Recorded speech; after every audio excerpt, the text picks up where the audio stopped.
Je vais aller devant. Tu viens avec moi, Dan?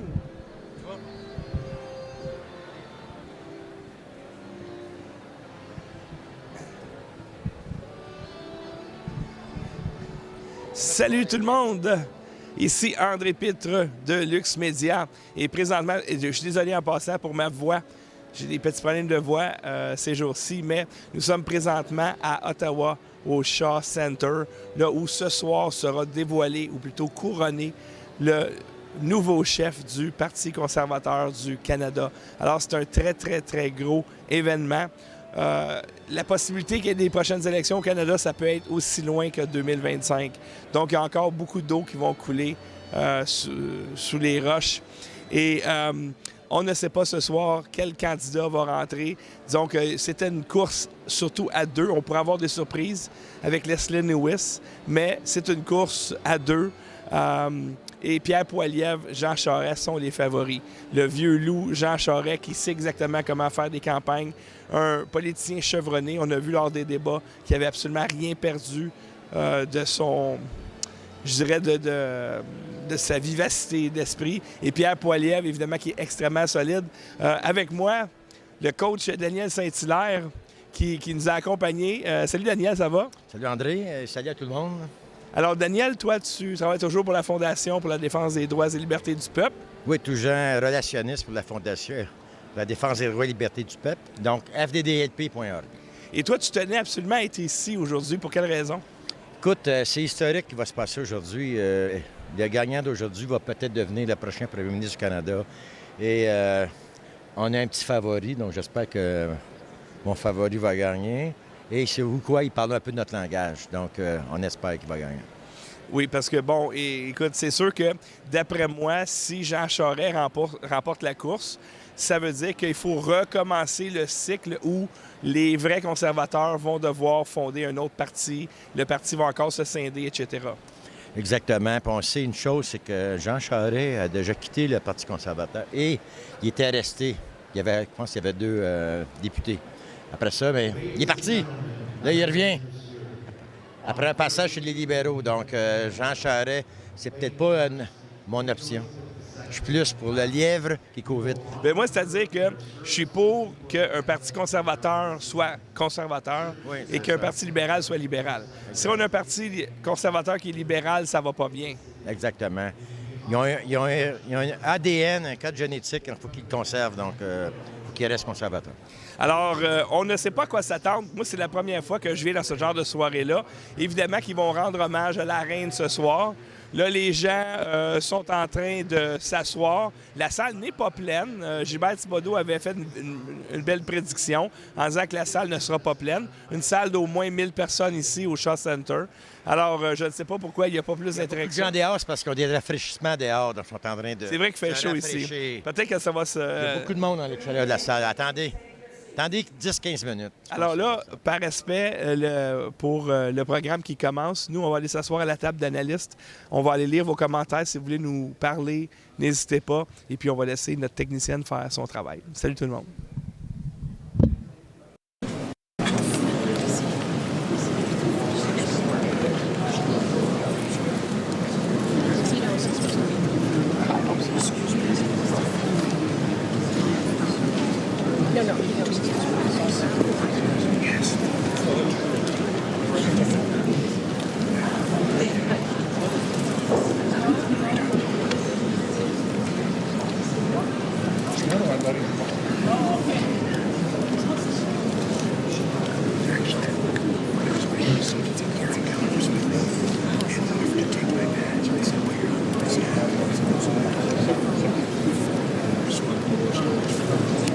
Thank you.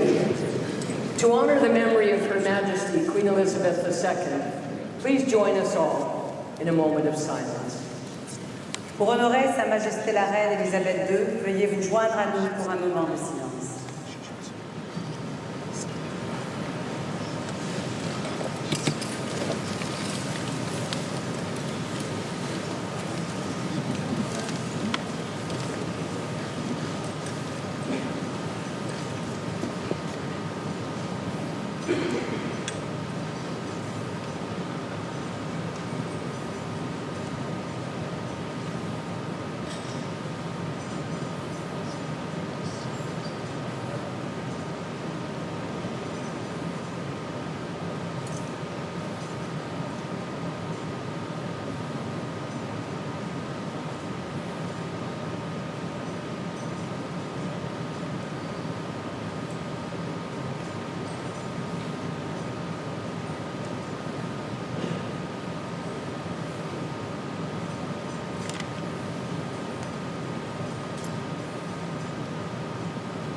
Thank you.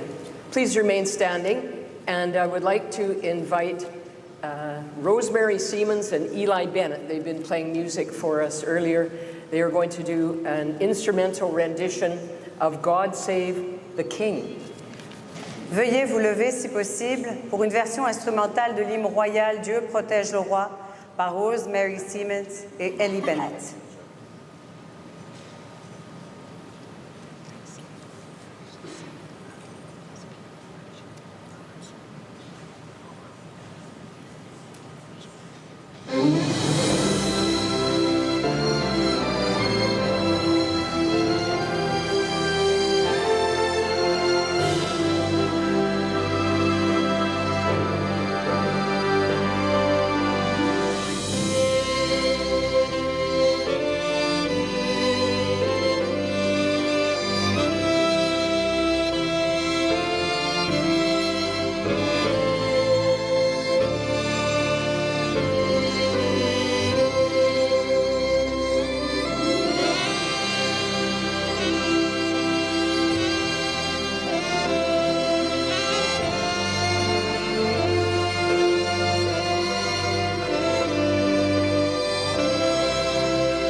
What a royal send-off to Her Majesty. That was fantastic. The Queen was named Queen on February 6, 1952. I was born July 1st, 1952. And so I've been thrilled that we've celebrated all our special anniversaries together. And I was so sad to hear the news, but what a wonderful, wonderful Queen she has been to us. Please remain standing and join our former Member of Parliament and the CPC Leadership Election Organizing Committee that Valerie and I both sat on, a LEOC member, former MP Nellie Shin, for the singing of O Canada.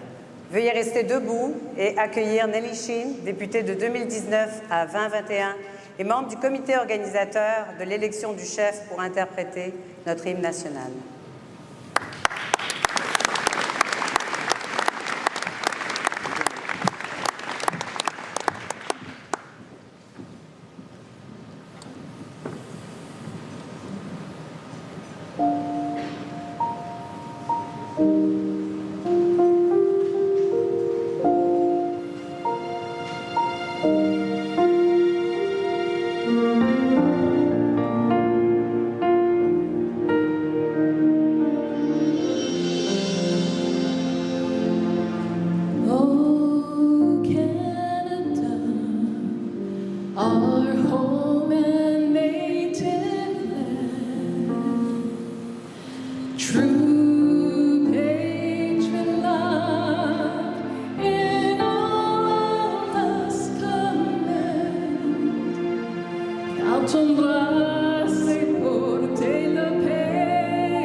Merci Nelly, c'était magnifique.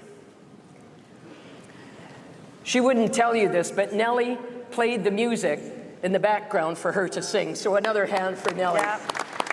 Wonderful.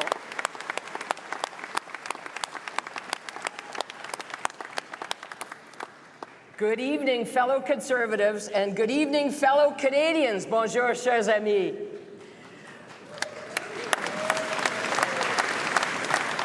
This is a great day, and it's been a busy time. Yes, please be seated.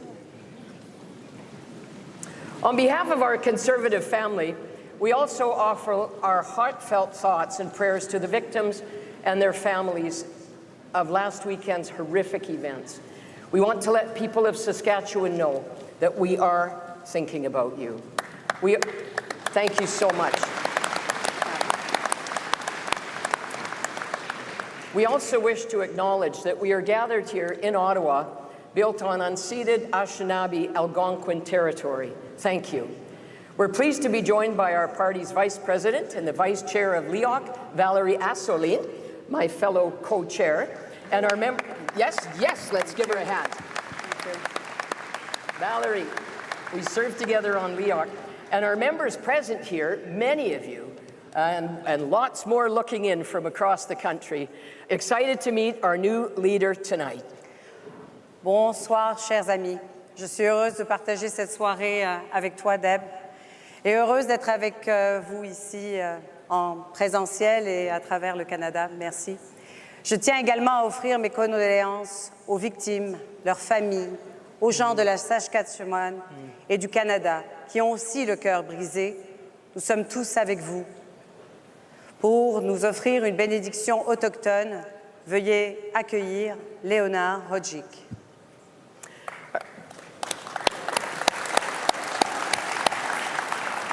A retired administrator and an Algonquin elder from Kitigan-Zibi, about an hour north of Ottawa here, our guest was appointed by the Government of Canada as a director of the First Nations Financial Management Board, and he's part of many other Aboriginal organizations. Please welcome with us Elder Leonard Hodgick.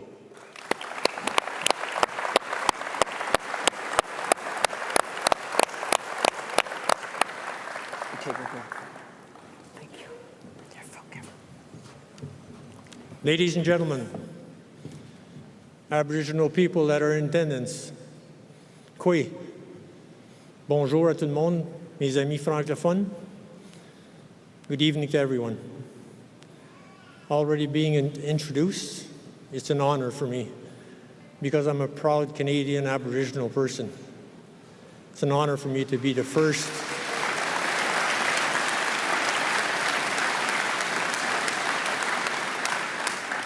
Thank you. It's an honor for me to be the first to be asked by the Party, Conservative Party of Canada, to come and welcome you to the Aboriginal Algonquin traditional unceded territories. This land that we are on, this specific land, is like the Algonquin capital to us. My ancestors would come down from the trap lines in early spring from all over our land and come and meet at this very spot. We had two very important things to get done.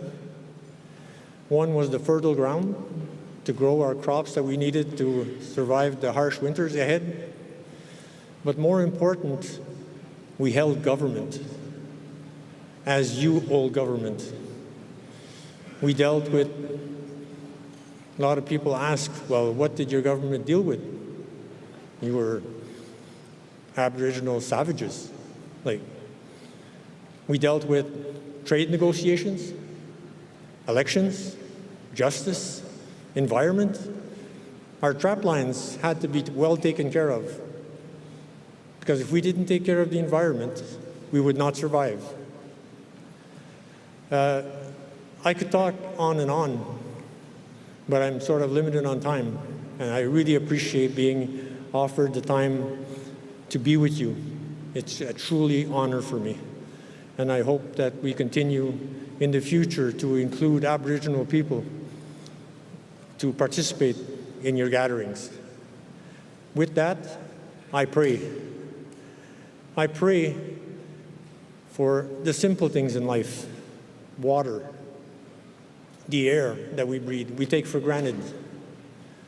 I also pray and thank the Creator for Aboriginal and non-Aboriginal people that we are able and given the pleasure and the privilege to live in the greatest country in the world.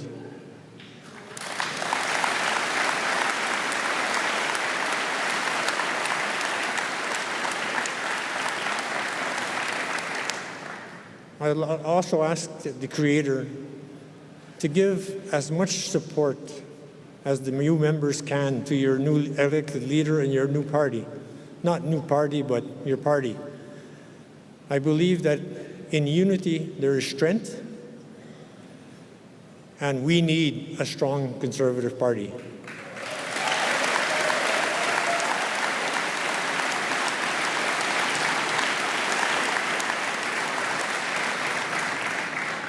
Juste une couple de mots vite fait pour la population francophone. J'aimerais pas répéter tout ce que j'ai dit, mais j'aimerais dire qu'on est chanceux de vivre dans le plus beau pays au monde, puis aussi qu'on est, on a un privilège. C'est un privilège qu'on ne peut pas prendre pour acquis. Merci. Megwedge, Kangutsunan.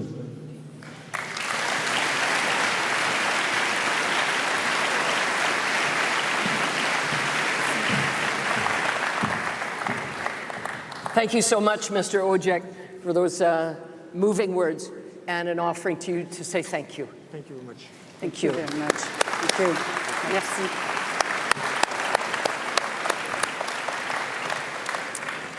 Well, our next speaker is known to Conservatives right across Canada. She's a former Minister of Health and the Environment, Member of Parliament for Nunavut. You know who that is. She currently represents Nunavut on National Council, and we have had the pleasure of working with her on Leoc as well. Please join me in welcoming the Honourable Leona Aglukak, our friend and colleague.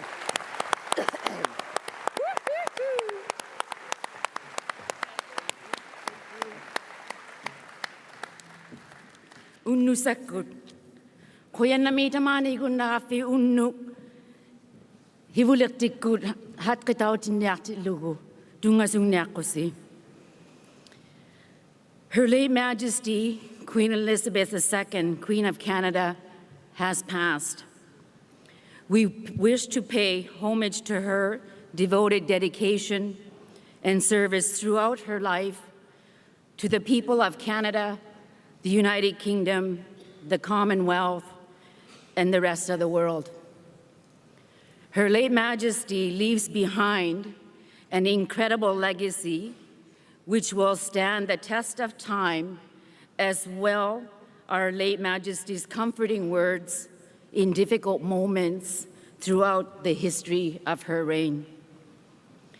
The Queen's clear love and affection for the women and men of Canadian Armed Forces was obvious during her numerous visits to Canada, including 4 times to the Canadian Arctic.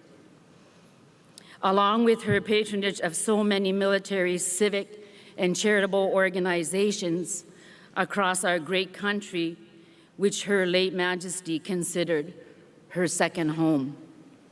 Simply put, her late Majesty loved Canada, and Canadians loved her back.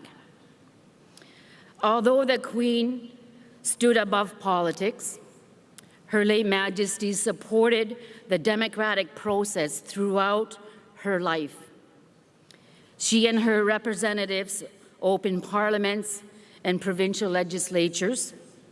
Together, she and her representatives gave royal assents to our legislation. Her advice and her wisdom was sought by many prime ministers. Given her late Majesty's steadfast support for democracy everywhere, we are confident that, in that spirit, we can proceed with our announcement tonight.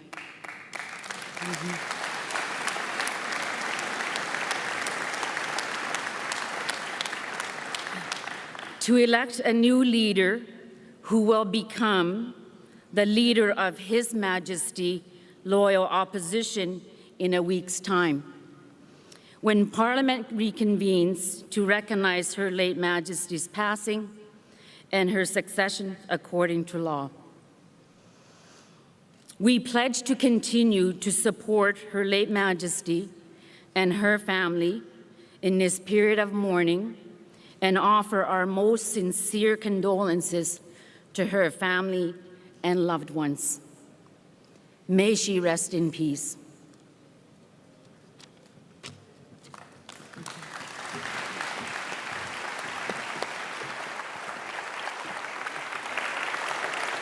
Merci, Liona, pour tes beaux mots. Sa Majesté, la Reine Élisabeth II, nous a quittés.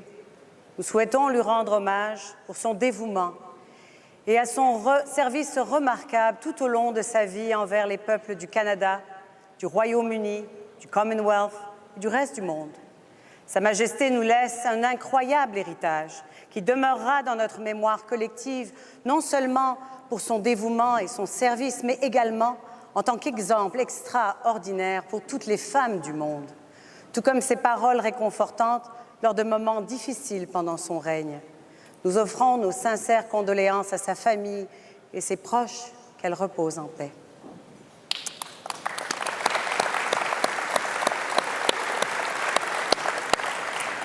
Thank you, Leona, and thank you, Valerie, for those beautiful words. King Charles III was formally proclaimed as our king this very moment, this morning. Please help us congratulate and celebrate His Majesty King Charles III.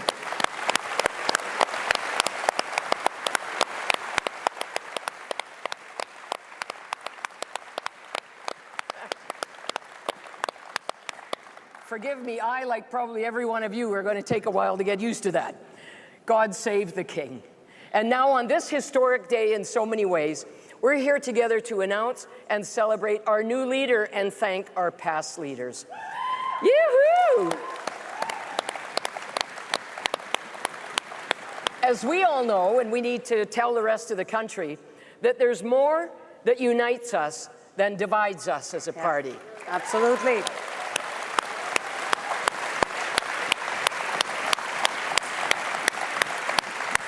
want the same thing, a strong and prosperous Canada, and a party that will keep its promises.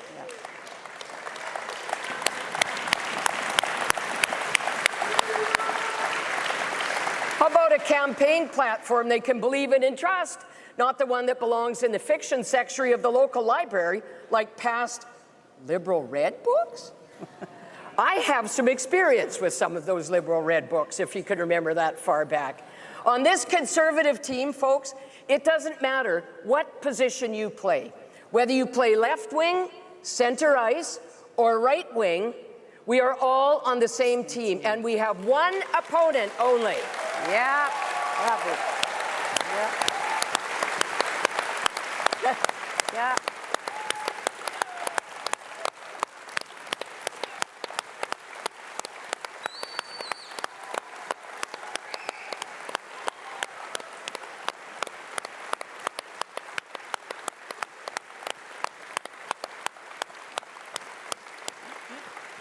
I said we have one only opponent, and you know who it is. It's the unholy alliance of Justin Trudeau and Jagmeet Singh. You know, Christia may have the pearls and hold the purse strings, but make no mistake, Jagmeet has the power. He's Deputy Prime Minister, and now he's saying that he might just have to pull the plug on the whole deal. Well, you wonder about it. You wonder who's chicken and chicken little in this sweet deal, don't you then? They're scared to call an election, but we can't wait. The sooner the better.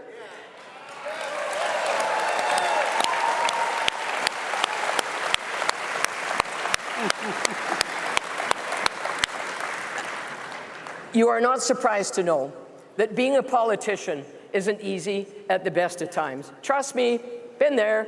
I know that, and I thought about it the other day when I was on a long plane ride to Ottawa. I thought, I remember what this feels like. I've been there.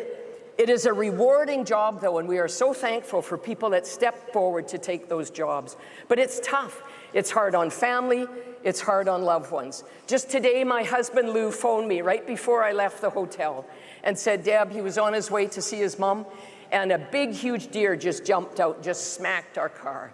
I'm so glad he's okay, but boy, did I feel a long way away. I wanted to be there to hug him, and I bet he wanted me to be there to hug him back. Our car is in Manitoba right now. We've been on a road trip, and we have to drive it. He thinks he could tape it together for us to drive home to Vancouver Island. Yeah, watch for that, okay? It's coming soon. I'm sure it'll be on the national news. But we are so grateful, those of us in elected life, to have people that stand beside us and support us. And I want to say thank you to all those people who support members of Parliament.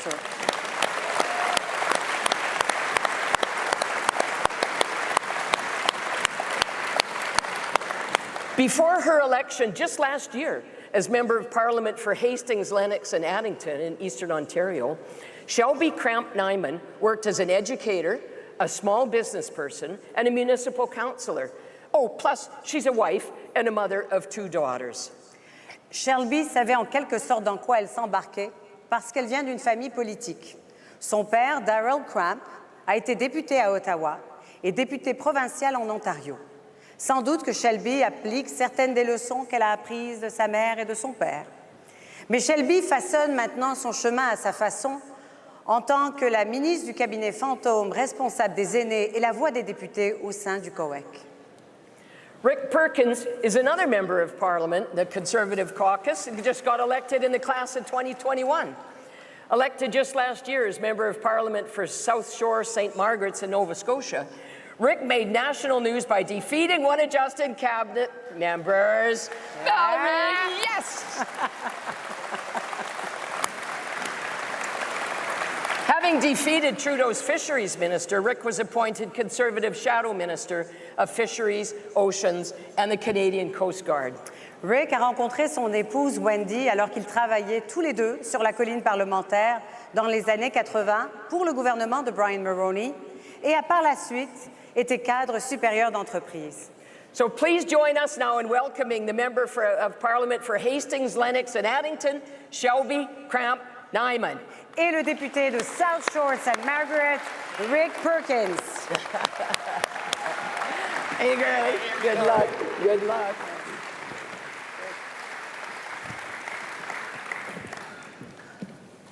Thank you, Deb and Valerie, merci.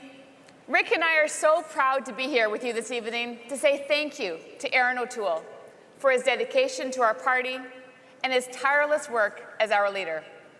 We also want to thank Rebecca, Molly, and Jack for supporting Aaron during his tenure as leader. While politics can be taxing on politicians, we must never forget the sacrifices that our families and loved ones make, allowing us to serve this great country. As was said in our introduction, Shelby and I are two of the 21 new MPs elected last year under Aaron's leadership. It's been quite a year. No matter how many years we each serve our respective constituents in the House of Commons, it will be hard to forget our first victory and the critical role Aaron as leader played in our first election. Pour nous, le leadership d'Aaron a été une partie importante de nos victoires. Aaron a consacré une grande partie de sa vie adulte à servir le Canada. D'abord comme membre des forces armées canadiennes pendant 12 ans, puis comme député, il représente sa ville natale de Durham à la Chambre des communes depuis 2012. Aujourd'hui, Aaron travaille toujours aussi fort pour que le Canada soit le meilleur pays possible. Serving as fellow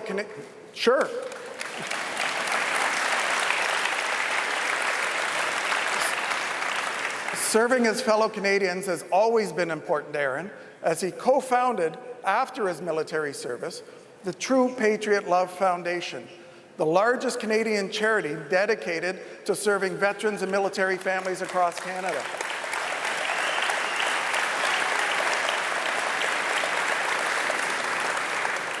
Aaron was able to continue helping veterans when Prime Minister Stephen Harper asked him to serve as Minister of Veterans Affairs and use his network and his experience to turn around the department. Aaron go ahead. Aaron continuait à militer vigoureusement à la Chambre des communes pour des mesures et politiques solides, à la fois pour nos anciens combattants et pour notre défense nationale. Rick and I would like to thank Aaron, Rebecca, Molly, and Jack for their dedication to our movement. The O'Tooles have shown tremendous passion for the future of this party and the potential of what Canada can aspire to become, both here and abroad. I echo Shelby's comments and would like to give a special Nova Scotia shout out to my fellow Nova Scotian, Rebecca, for her support through Aaron's public life. And to our adopted Nova Scotian, Aaron, who bravely rescued those in trouble on the sea all over my riding and Nova Scotia during his time in the Air Force. Yours is a life of service to Canada in the military, in Parliament, and as leader of our party. Au nom de notre caucus Parti et de tous les Canadiens et toutes les Canadiennes, je vous remercie, Aaron, Rebecca, Molly et Jacques, pour tout.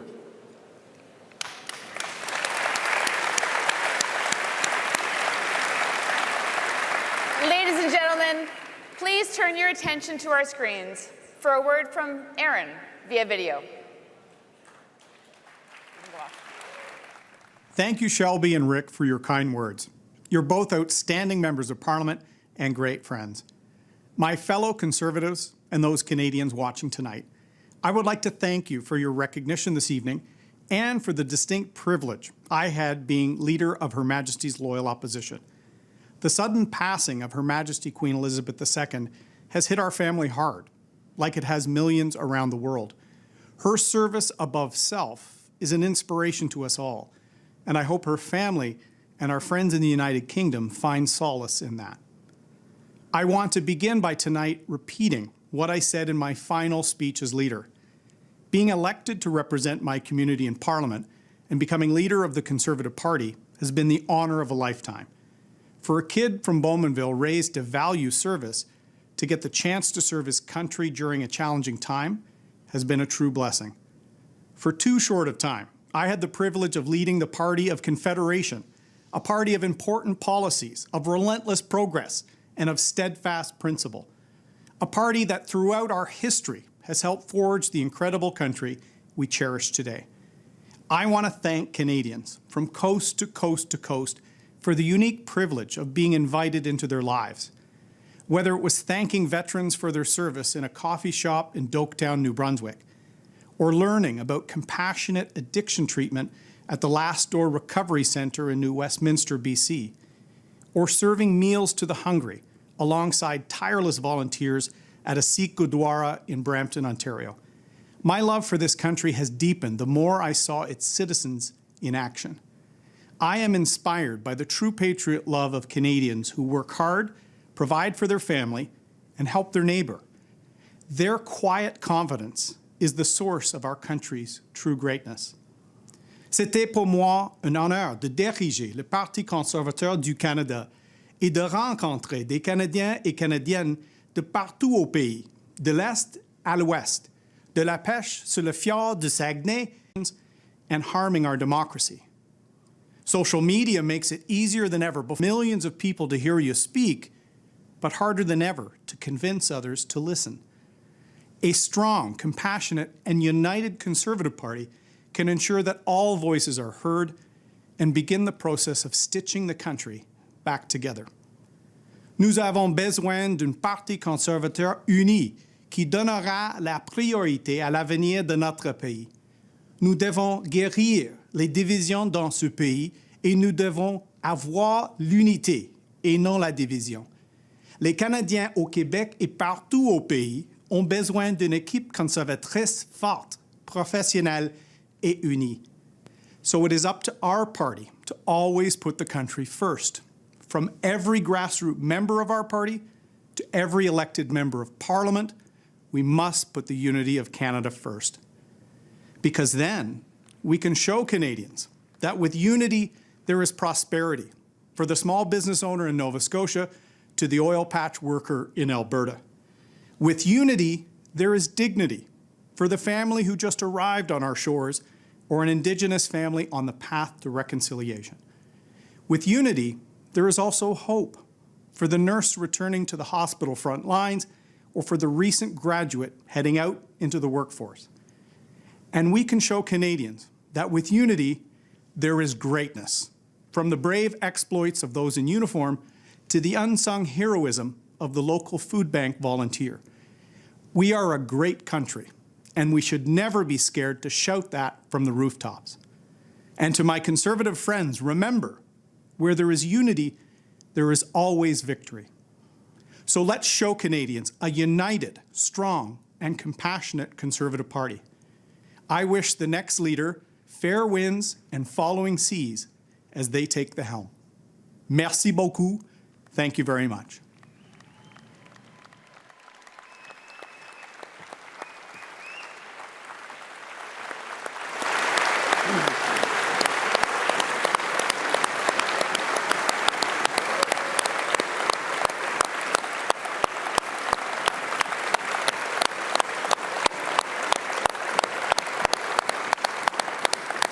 Thank you. Please welcome another LEOC member and a candidate for our party in Manitoba during the last election, and the founding president of the Manitoba chapter of the Association of Black Conservatives, Shola Agboola, for a special announcement. Shola. Veuillez accueillir notre collègue du comité organisateur de l'élection du chef et ancien candidat au Manitoba lors de la dernière élection, Shola Agboola, pour une annonce spéciale.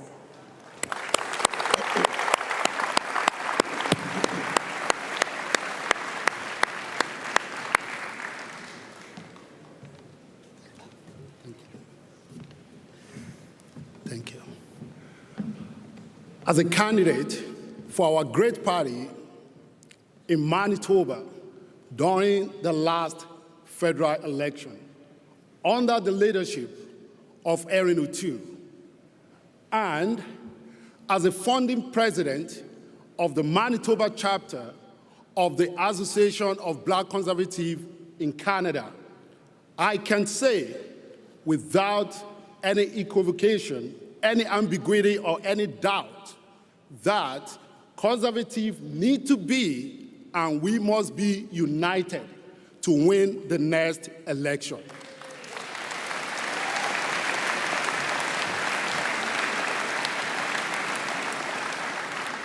Canadians are looking for us to present a credible, progressive, and good plan for Canada to reach our full potential.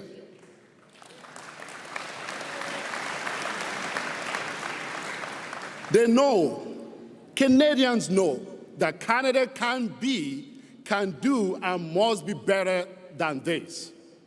Together, as united Conservatives, we are the credible alternative that this great country needs.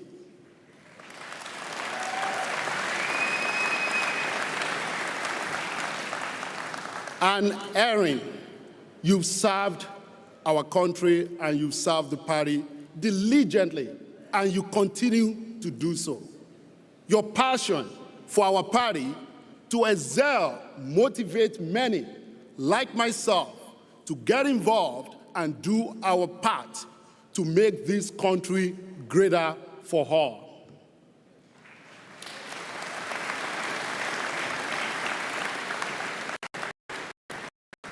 Her Majesty, Queen Elizabeth II, was dedicated to helping others through her various charities, to honor her commitment to charitable causes, and to thank Erin O'Toole and his family for their service and dedication to our party, both before, during, and after Erin's time as a leader. It is my honor to announce tonight that the Conservative Party of Canada will be making a donation in the name of Erin, Rebecca, Molly, and Jack O'Toole to the True Patriot Love Foundation. Thank you very much.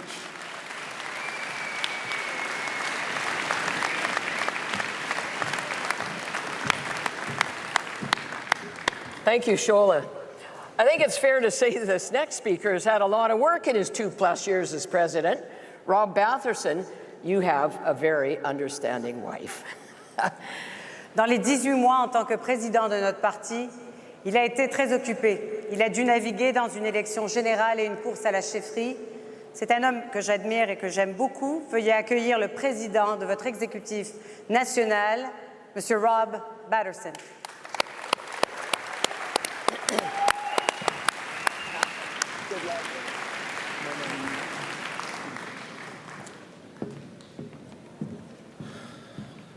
Merci, Valérie. Thank you, Deb. Folks, we made it.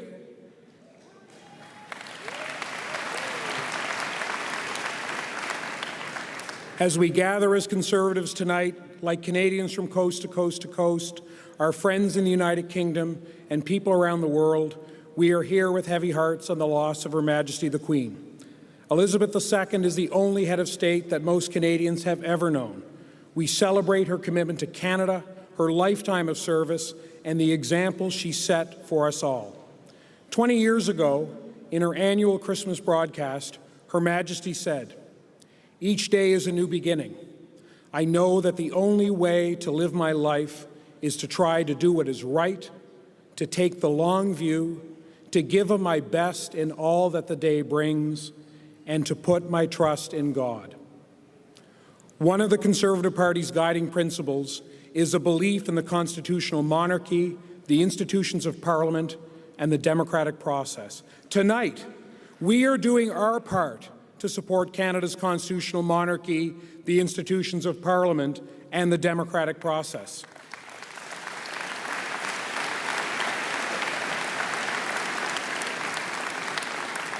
As we mourn the passing of Her Majesty the Queen and mark the beginning of a new reign of His Majesty the King, Charles III, we follow the example she set, to live our life, to do what is right, take the long view, and give our best in all that the day brings. En annonçant les résultats de l'élection de notre nouveau ou nouvelle chef, il y a beaucoup de gens de reconnaître ce soir. Nos 5 candidats et leurs équipes de campagne,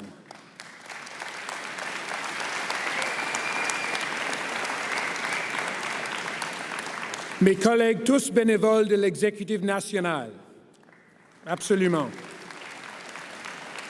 Mes collègues encore tout bénévoles au comité organisateur de l'élection du chef présidé par Ian Brody.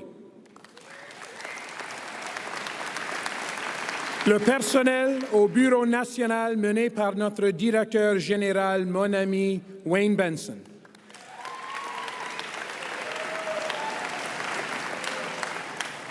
Les parlementaires du Parti conservateur, les députés et les sénateurs qui travaillent au nom des Canadiennes et Canadiens.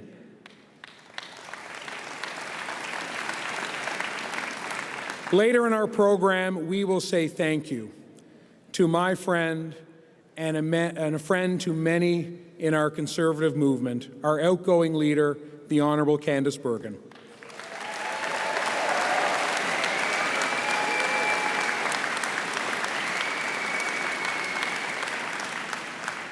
To the 278,000 plus Canadians who are members of the Conservative Party, thank you for stepping up to participate in Canadian democracy. You have a home in our party. Vous êtes chez vous au Parti conservateur. Absolument, peu importe votre choix. Peu importe votre choix numéro 1 dans cette course à la chefferie, le Parti conservateur a besoin de vous. Votre implication, votre énergie, votre engagement pour un meilleur pays. To every Conservative Party member, get more involved in your party this fall. Get active in your local electoral district association. That's how we build a better party, a party Canadians can count on to build a better country.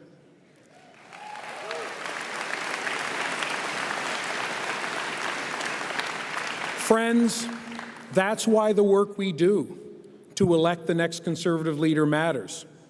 One of our guiding principles, spelled out in the Constitution of the modern Conservative Party that Stephen Harper and Peter MacKay forged together in the 2003 merger. Let's thank Prime Minister Harper and Peter MacKay. Absolutely.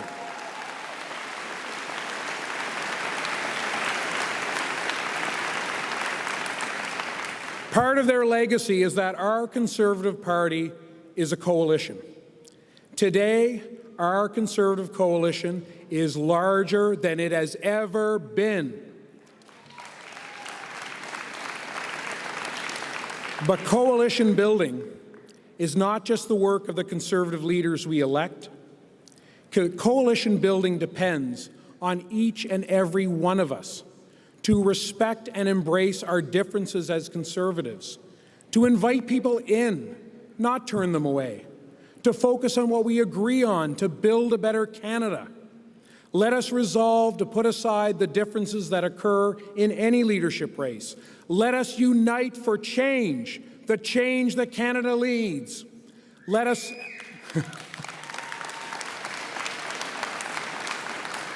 Each and every one of us, let us support our new leader, a new Conservative leader who tonight will be elected through the largest Democratic vote of any political party in Canadian history.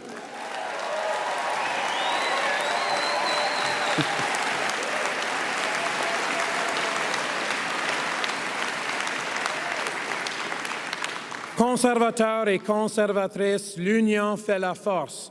Ensemble, unis, on va gagner. Canada wins, Canadians win, when Conservatives win. Thank you. Merci. Bravo. Thanks. Bravo.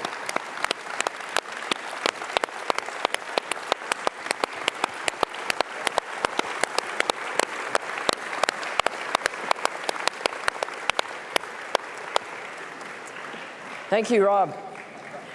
I've known our next speaker for more years than I care to admit to. You know, when I tell people stories about back when I was in office, they think, for goodness sakes, here's a living museum piece talking to us. But I've known this guy for a long time. He's been a presence throughout our party's history, serving as the Conservative Party of Canada's first president of National Council, helping navigate the early years of our united party. Le sénateur Plett a été nommé au Sénat sur les conseils du très honorable Stephen Harper en août 2009. Il a occupé de nombreux postes, notamment celui de whip de notre caucus sénatorial et de chef de l'opposition au Sénat depuis 2019. Le sénateur Plett et moi avons été collègues au sein du comité organisateur de l'élection du chef de 2020. To thank the Honourable Candice Bergen for her service, amazing service, isn't it, as interim leader.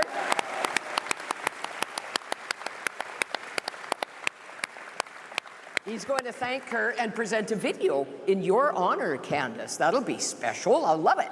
Please welcome her fellow Manitoban, Senator Don Plett. Don.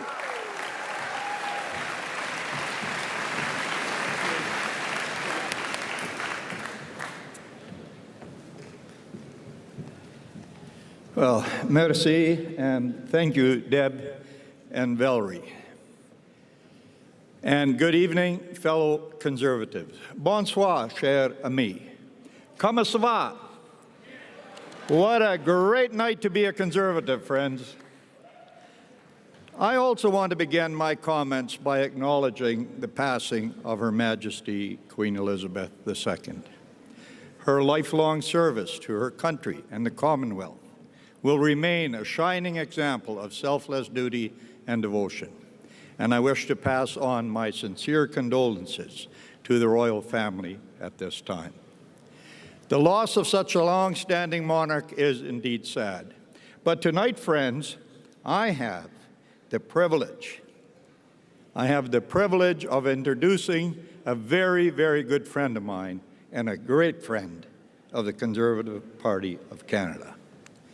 The Honourable Candice Bergen and I met for the first time some 20 years ago in 2002 when Candice was working as a volunteer for the Canadian Alliance Party in a by-election in St. Boniface, Manitoba.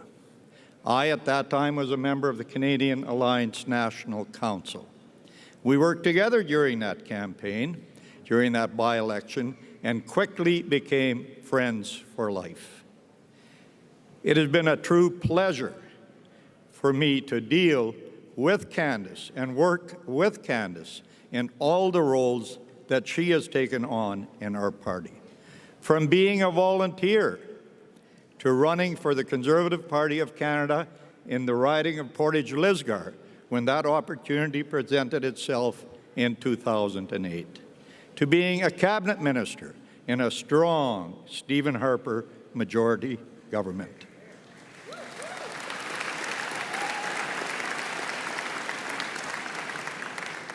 To then being the opposition House Leader. For 4 years, Candice was the opposition House Leader, both under the leadership of the Honourable Rona Ambrose and then under the leadership of the Honourable Andrew Scheer. Then being the Deputy Leader of our party under the Honourable Erin O'Toole. And for the last 7 months, and Candice doesn't like to be called the interim leader, she likes to be called the leader in the interim. And that is what she has been.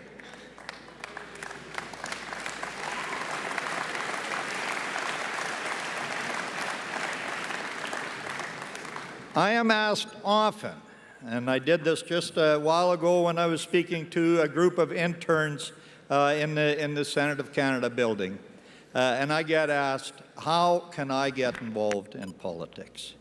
Candice is a leading example for all Canadians who are looking to get engaged. She started as a volunteer, and with skills and devotion, she created a remarkable path for herself, one that led to one of the highest positions in our country, the Leader of the Loyal Opposition.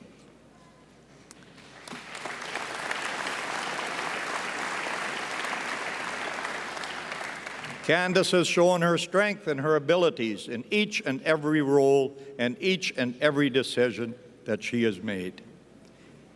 She is not only a great speaker, but more importantly, she is a great listener. Someone that has listened to your concerns as well as mine. Someone who has listened to the concerns of the members of the Conservative Party of Canada, to the Conservative caucus, and has acted on them. Candice is a peacemaker, something she comes by honestly, being of Mennonite heritage. Now, I'm also of Mennonite heritage, and I have never quite had the same gifts as a peacemaker as Candice Bergen has had. The Conservative family has benefited greatly from her peacemaking abilities. With everyone here tonight, I wish to take an opportunity to thank her for that.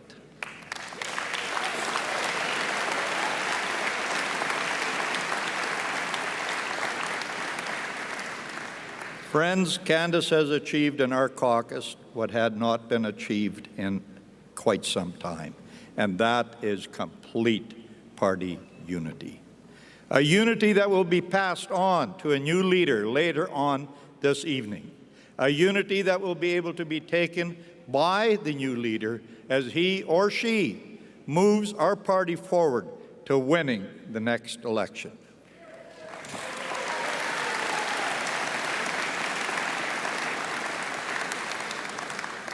This is no small feat as you think of leading a Conservative caucus. Conservatives inherently are not followers, they are leaders. And Candice has done a remarkable job of bringing us all together. We have not only become colleagues, Candice, you and I have become lifelong friends. Betty and I look forward to spending more time with you and Mike at the lake, as your place is just down the street from ours. You are a true friend of the Conservative Party of Canada, Candice. It has been an honor to serve in caucus under your leadership. Thank you very much.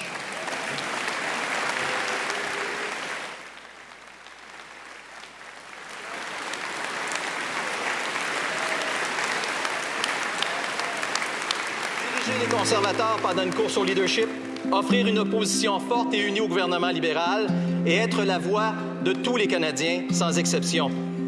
Au nom de tous mes collègues, Monsieur le Président, je peux dire sans me tromper qu'elle a réussi sur toute la ligne. Candice, you stepped up where the country needed you. When you took over as leader, you inherited a really badly divided caucus. You've taken a very diverse group of MPs, brought them together, refocused and reunited us to do what we need to do as the official opposition. Your leadership and dedication in keeping the party united is greatly appreciated.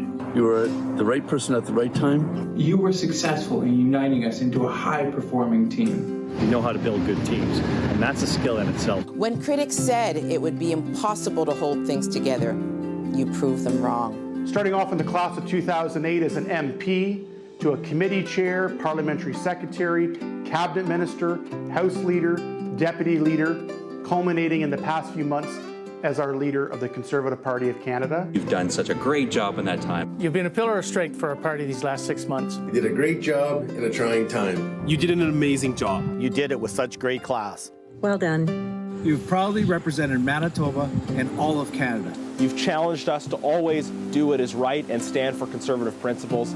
In question period, you outmatched the Prime Minister each time he decided to show up for work. You've given the Prime Minister no days off. Your character, your common sense, your compassion while you led us, your steady hand, positive attitude, and strong performance have served us well. Working under your leadership has been the highlight of my career. Effective leadership is leaving something better than you found it, and that will certainly be your legacy. It's so nice to have a leader who really appreciates the people who are in the party. And allowing members to express themselves freely on matters that are important to Canadians. You have also maintained an approachability that I've personally appreciated when I've come to you and when I've even brought your constituents to you. If you want to change the world, go home and love your family. And I felt that's what you did with caucus. Which is precisely why the party and movement are in a better place. You are not only a leader, an inspiration, and a mentor to our caucus, and especially the women in our caucus,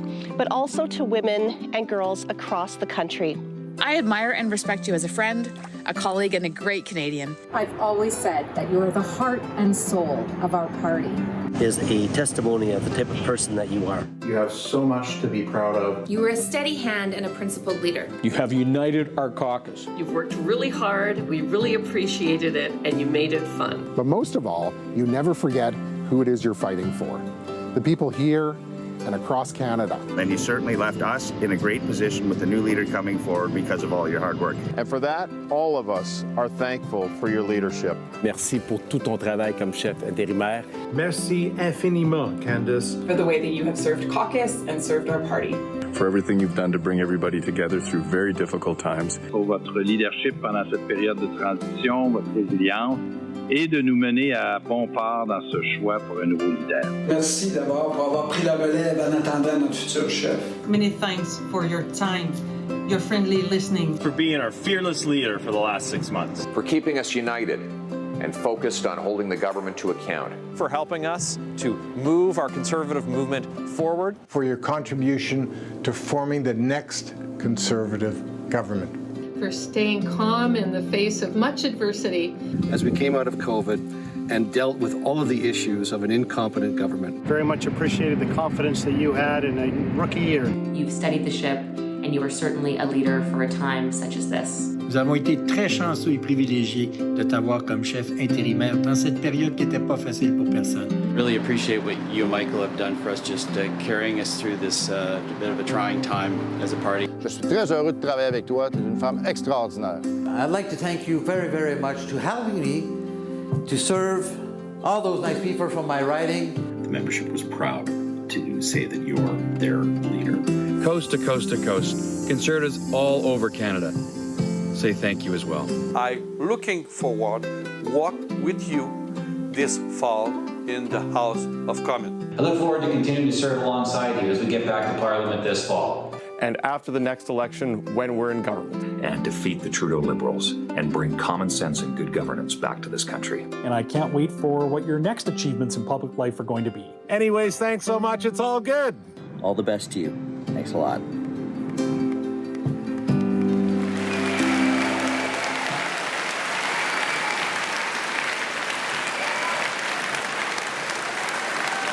Ladies and gentlemen, friends, please help me in welcoming our leader, the leader in the interim, the Honourable Candace Bergen.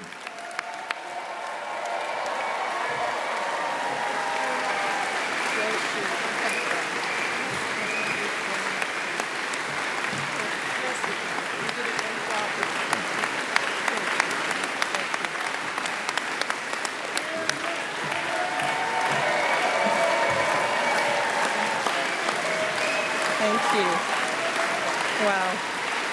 Thank you very much. So nice. Wow. Thank you so much. I do want to begin by saying how saddened I am at the passing of our beloved Queen, Her Majesty, Queen Elizabeth II. She served with honor. She really was our Queen. And I have no doubt that her place will be as great as that of Queen Victoria in the story of Canada.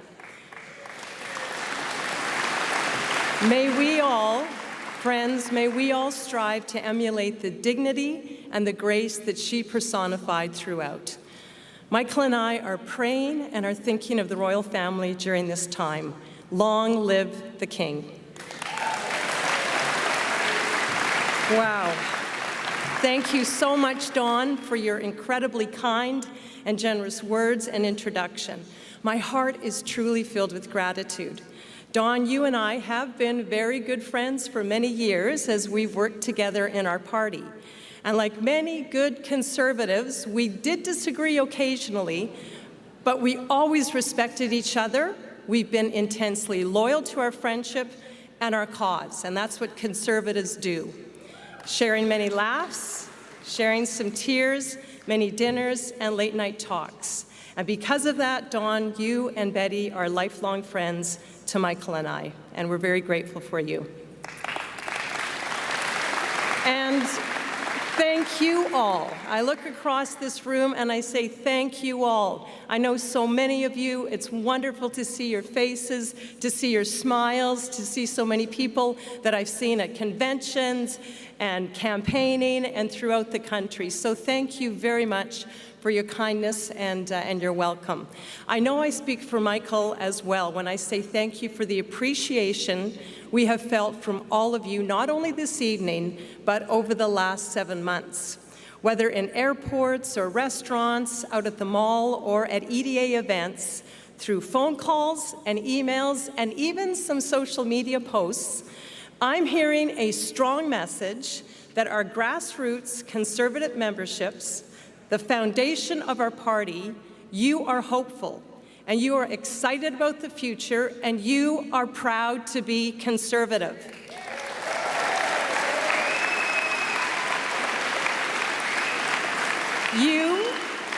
You are proud that we stand for fiscal responsibility, national unity, law and order, and freedom of expression and belief. Freedom. Not liberal light, but conservative. And in addition to that, literally hundreds of thousands of more Canadians have joined our party and are feeling that same optimism and excitement. So, thank you for helping confirm to me and our entire Conservative caucus that we were on the right track by being a strong, consistent Conservative voice in all that we have said and all that we have done.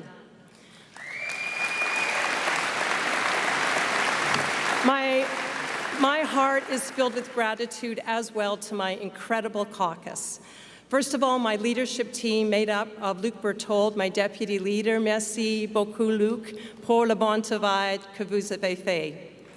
Thank you to Blaine Calkins, our whip, John Brassard, our House Leader, as well as MPs Tom Kimmich, Melissa Lantzman, Leanne Rood, and Warren Steinley. You are all extraordinary leaders, and I thank you. And to the rest of our caucus, including senators who work day in and day out in Ottawa and their ridings, and would come to Ottawa every week and bring advice and strategy and passion on how to deal with issues of the day. Thank you to my caucus. Thank you to our caucus chair, Scott Reed, who has done a fantastic job over the last several months. Ladies and gentlemen, our caucus is made up of so many smart, experienced, wise, and compassionate individuals. And if there's one piece of advice I want to give to the new leader, whoever it is, it's this: respect, listen to, and trust our caucus. They will not let you down.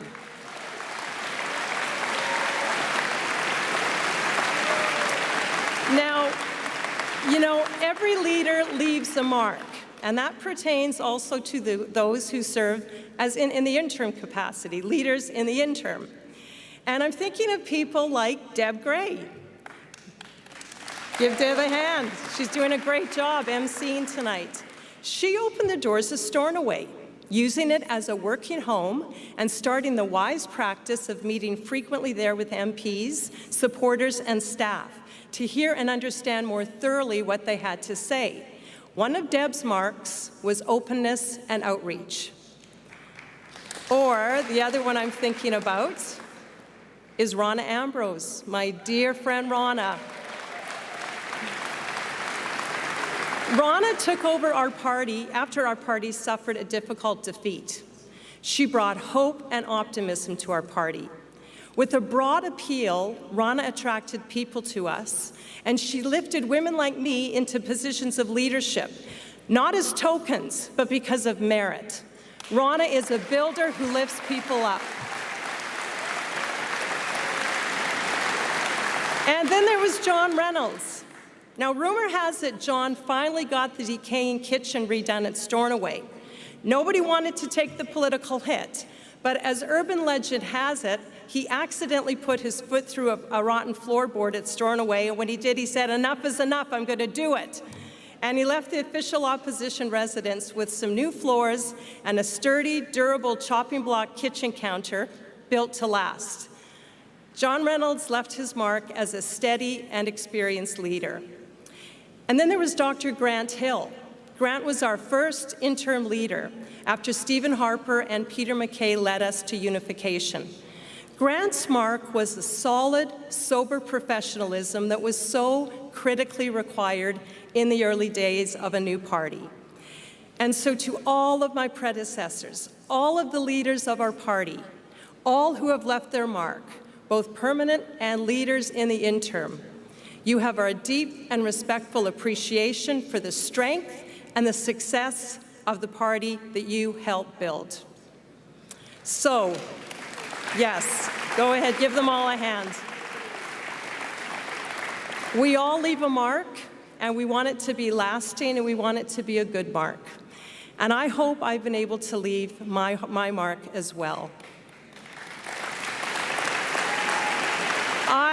I want to be remembered as the leader who helped bring unity and pride to our Conservative Party. I want to be remembered as a leader who helped us move away from identity politics and labeling in our party and towards unity in disagreement. Unity while still holding different views. Unity, not uniformity.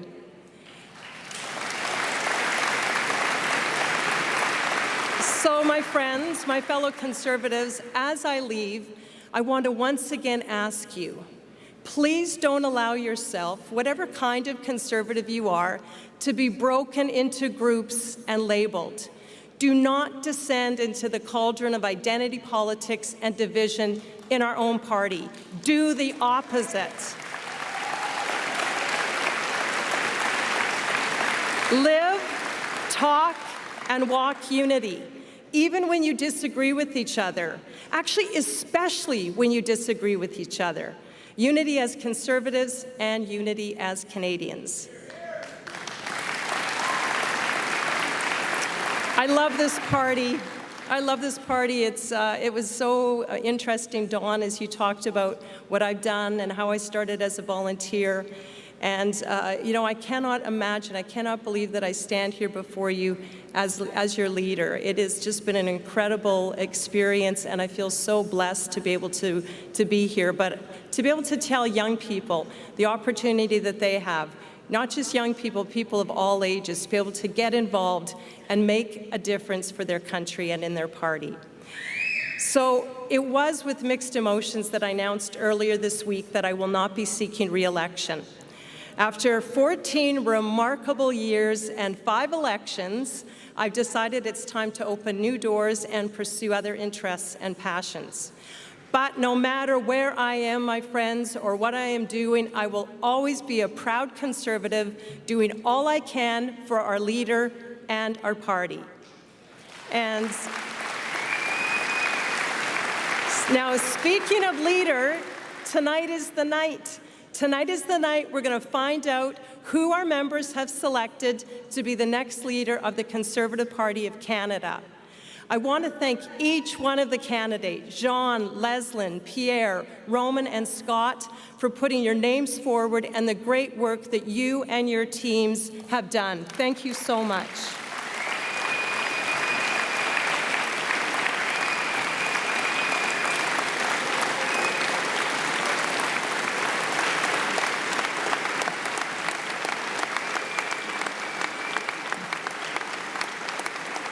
And friends, that's awesome.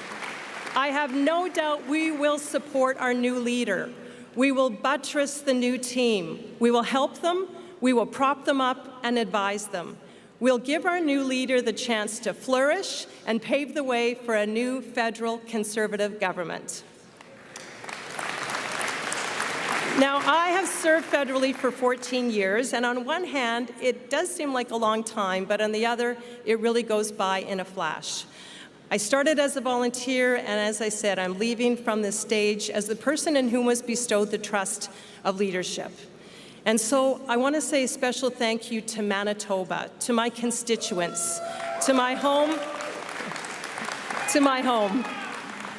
to the people of Portage Lisgar. Manitobans are great people. They are resilient, innovative, compassionate, hardworking, and generous. And I want to thank all of those who supported me, not only in the last 7 months, but those who helped bring me to Ottawa in the first place. Over the last several months, a very special thank you goes out to Mr. Wayne Benson, the Executive Director of our party and a fellow Manitoban, Wayne came out of retirement in PEI, and he took on the job of executive director at my request during a very difficult time. In fact, it was literally when the Emergencies Act had been called. So in the literal middle of a so-called emergency, Wayne Benson came forward. What a hero he was to me. And with the help of Rob Batherson, Ian Brody, James Dodds, and a host of staff and volunteers, they guided us through this leadership race, and I want to say thank you to each one of you. To my family, my siblings, and especially my children, Lucas, Delaney, and Parker, and your children, thank you for sharing your mom and Grammy, your daughter and sister with the country. And to my husband, Michael, who has been a true partner and companion to me through this entire journey as leader. He has worked with me, he has served, and his love he gave to me, and I could give to you. And I want to thank you so much, my love.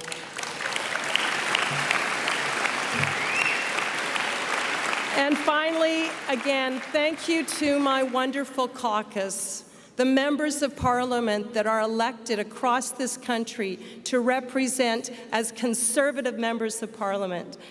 It has been the honor of my political life to have been your leader. From the bottom of my heart, thank you to all of you. What a privilege to serve you. I am grateful. I am blessed. God bless all of you. God bless Canada. And God save the King. Merci beaucoup.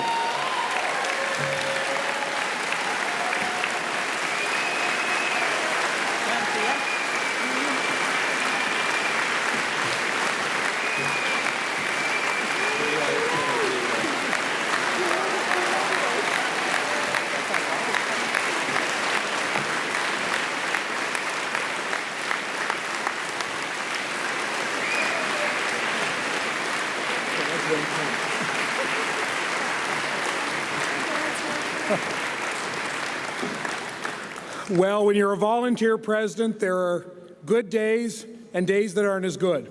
But I had a great day earlier this week getting to do a little bit of a backroom scheme with Candace's husband, Michael, and my friend, James Dodds, chair of Conservative Fund Canada. And I don't know if the surprise got out. We tried to keep it from you, Candace. But we wanted to thank Candace for her work as our leader in the interim and her 14 years and counting of dedicated service to the people of Portage-Lisgar. So here's our special announcement. On behalf of James Dodds, the chair of the Conservative Fund, our party is proud to make a contribution in the name of the Honourable Candace Bergen to Turning Leaf Support Services. And please go online and find out about this amazing organization.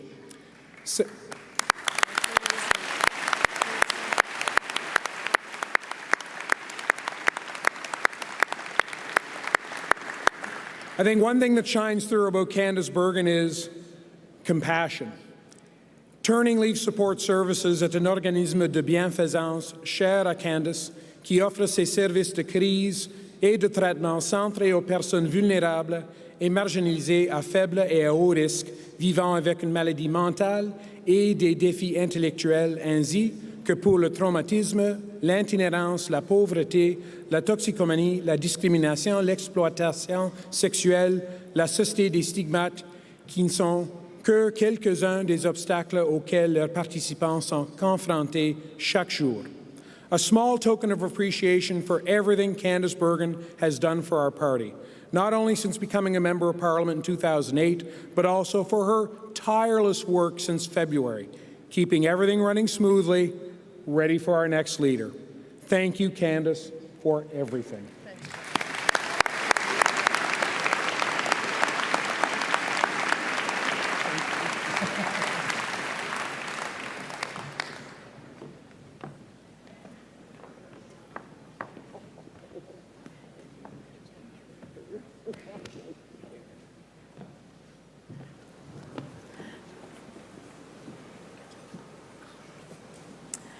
Thank you.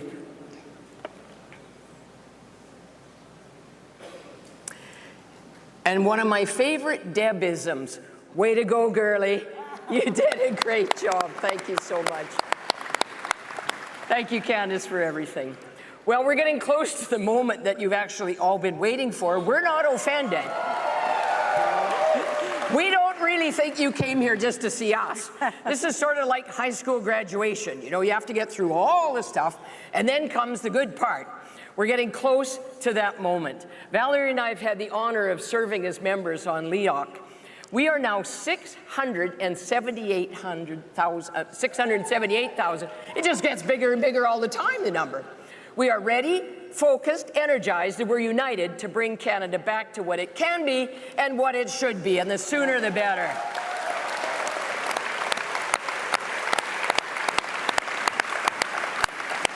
We're getting ready to tap in to what we're hearing from Canadians. Canadians are telling us we want and we need change, and we tonight here are prepared to give it to Canadians. So now, on with the show.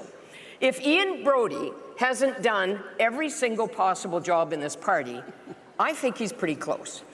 A long-time dedicated Conservative, he served as Prime Minister Harper's first Chief of Staff at the critical start of the Harper government. When asked to serve our party again, Ian didn't hesitate. I have known Ian for a very long time, and when I heard that he was chairing LEOC and I was asked to sit on it, I said, yes, I'll do that, and happily, because Ian was there. So I think we could agree, I hope we could agree, that this is going to be the last leadership race for a long time. Yeah.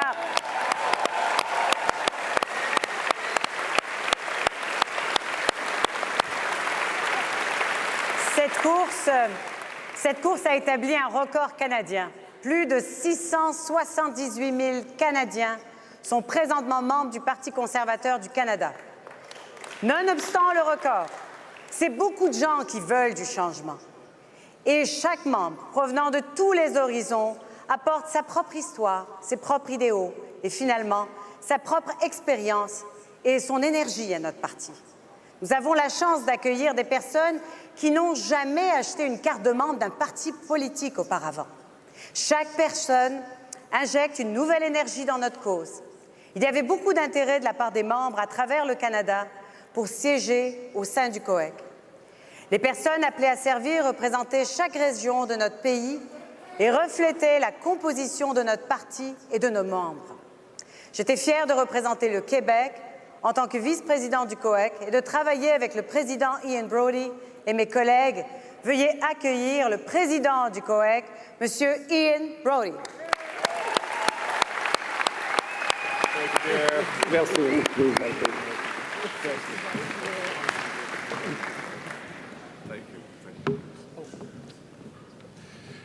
Dear friends, the membership of our Leadership Election Organizing Committee was a broad representation of our country and the membership of our party from coast to coast to coast.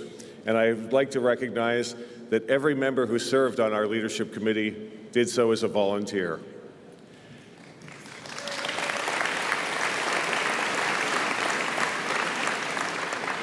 Every member that I served with committed untold hours to the task at hand, taking time away from their families, from their professional commitments, and from the rest of their lives to make sure that we had a fair leadership election. The process and everything that involved the running of this leadership contest took place in consultation with the campaigns. Everything that went on regarding the validation of ballots, the tabulation of ballots, and later on the counting of the results took place in the presence of scrutineers from each of the campaigns under the watchful eye of our Chief Returning Officer and his Deputy Chief Returning Officers, and from the personnel on loan from the party. Nous devons remercier les personnels du Parti pour les longues heures et le dévouement. Nous tenons à leur exprimer notre gratitude, ainsi qu'à leurs familles, pour tout ce qui a permis de rendre ce processus aussi fluide pour tout le monde. Thank you to the party staff, the party volunteers who helped get us to this point this evening.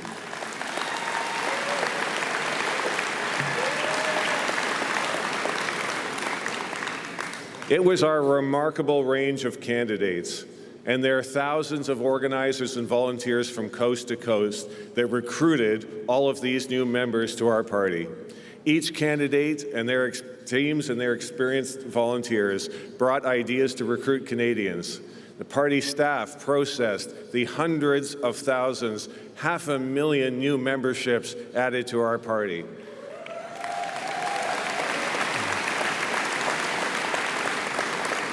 We got more than 670,000 ballots out to our members. We got them all back to be counted, and it all went as smoothly as possible. I want to thank the candidates and their teams for their hard work. I hope every candidate and every volunteer is proud of the work they did during this race.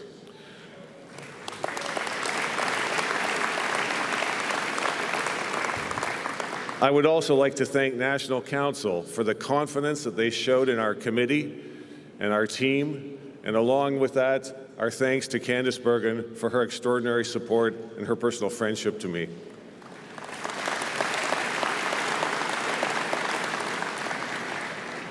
I would be remiss if I did not thank my predecessors as LEOC co-chairs of the past, Dan Nolan and Lisa Raitt, for their extraordinary work and for the inheritance of the expertise and track record that we got when we got our flying start. Thankfully, together, we met the challenge of a record-breaking membership along with the trust of our members.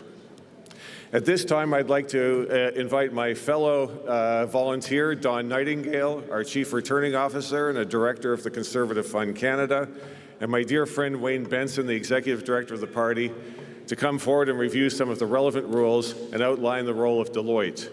Don and Wayne are both former three-term national councillors of our party, and like me, somehow when the call comes, they just don't know how to say no. I can testify that they are both extraordinarily loyal and committed members of our party. They put in tireless hours to deliver this race, and I am personally thankful that they did agree to serve when they were asked. Don and Wayne, please.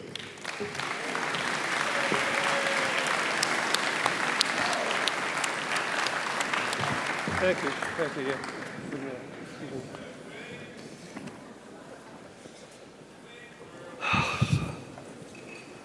Try not to be nervous. I remember well that evening in February when I answered the phone. Hi, Wayne. It's Candice. I need you to come to Ottawa as Executive Director of the party. This was not how I planned to spend the next 7 months of my retirement. I inherited a staff at headquarters that, for the most part, had been working from home for the better part of the previous 2 years. Personally, I had a very steep learning curve ahead of me. However, I will say this: without the commitment, dedication, and unwavering support of our staff, we would not be where we are today.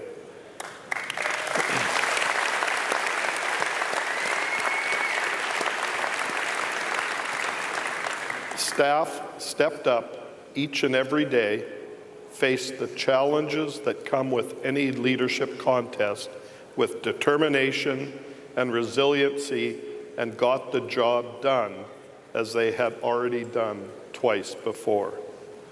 But let's not forget, this time our membership tripled in size, and every task along the way, yes,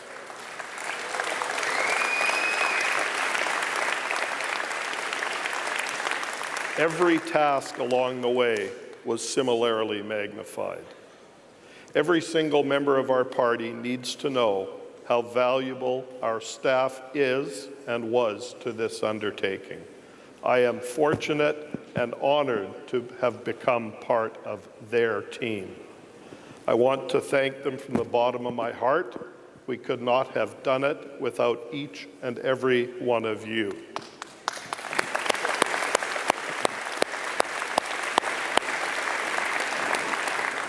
Thank you, Wayne.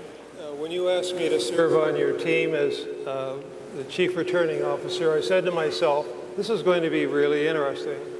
But I had no idea how interesting it turned out to be. I didn't foresee, and I don't think any of us foresaw, the unprecedented interest of Canadians in this leadership race and the historic numbers. Is my microphone not working? Let me go here. And the historic membership numbers in the Conservative Party. Oh, you're right, Don. It's been quite a ride. And I want to add to that, despite the many challenges we faced over the past 7 months, it has been an absolute pleasure to work with you and Ian on this leadership race. I think we were a really good team.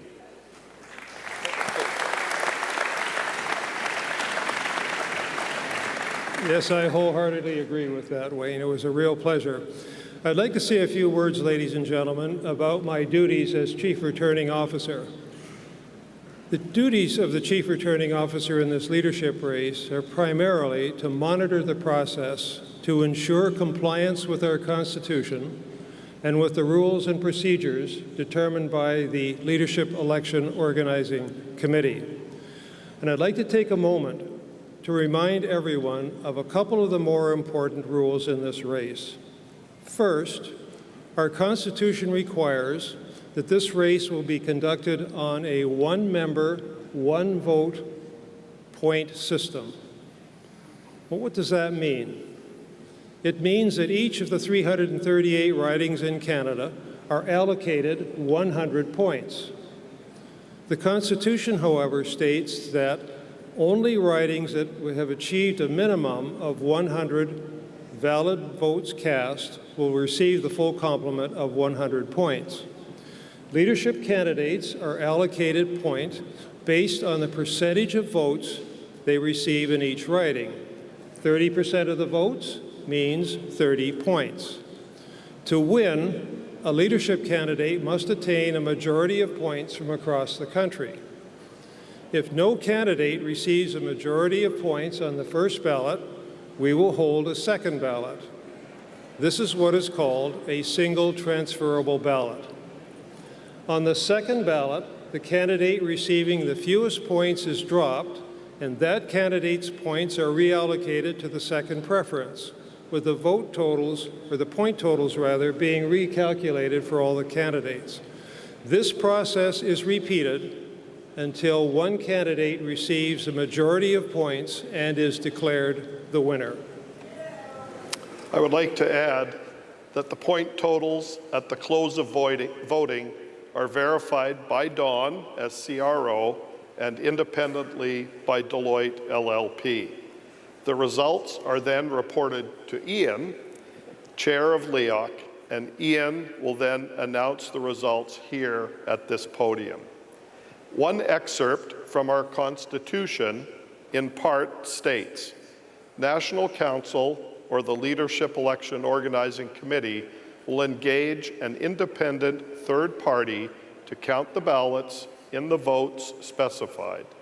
LEOC, pursuant to their rules, appointed Deloitte to monitor and verify the leadership election process and result. And then Deloitte LLP was retained by Conservative Fund Canada, the Leadership Election Organizing Committee, and the Chief Returning Officer to act as an independent advisor and observer for the 2022 leadership election.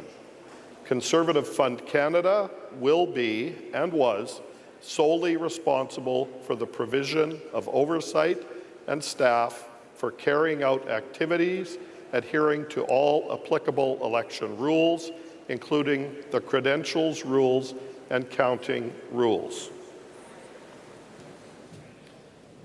Well, ladies and gentlemen, the moment has arrived.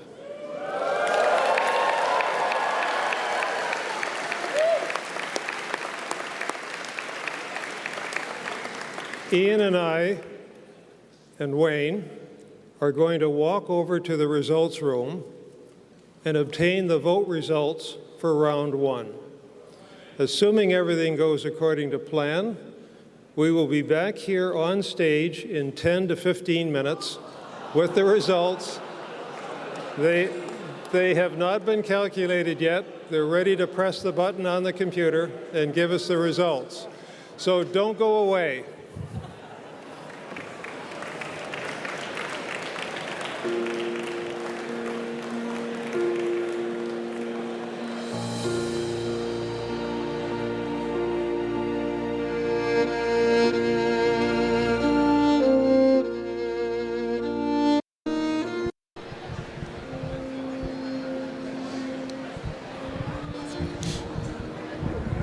à ton go. Alors, chers amis, vous avez entendu beaucoup de discours, des discours en hommage à la reine qui est décédée récemment, un hommage à Candice Bergen.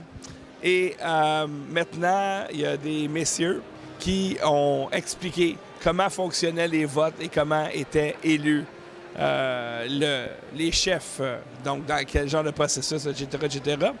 Et là, maintenant, les gens sont très déçus parce qu'il a dit que les résultats ne sont pas prêts encore.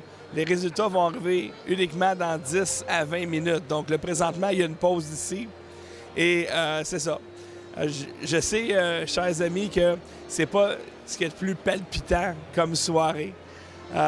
Mais, sûr, dans le fond, ils annoncent c'est qui le nouveau chef. Et là, ben, ils doivent meubler le temps pendant 2 heures de temps. Alors, c'est ce qui se passe ici. On est content d'être là pour vous en passant. Nous, on pense que c'est très important d'être ici parce que Lux Média, c'est un média qui est, disons, très spécialisé dans tout ce qui est politique et sociétal.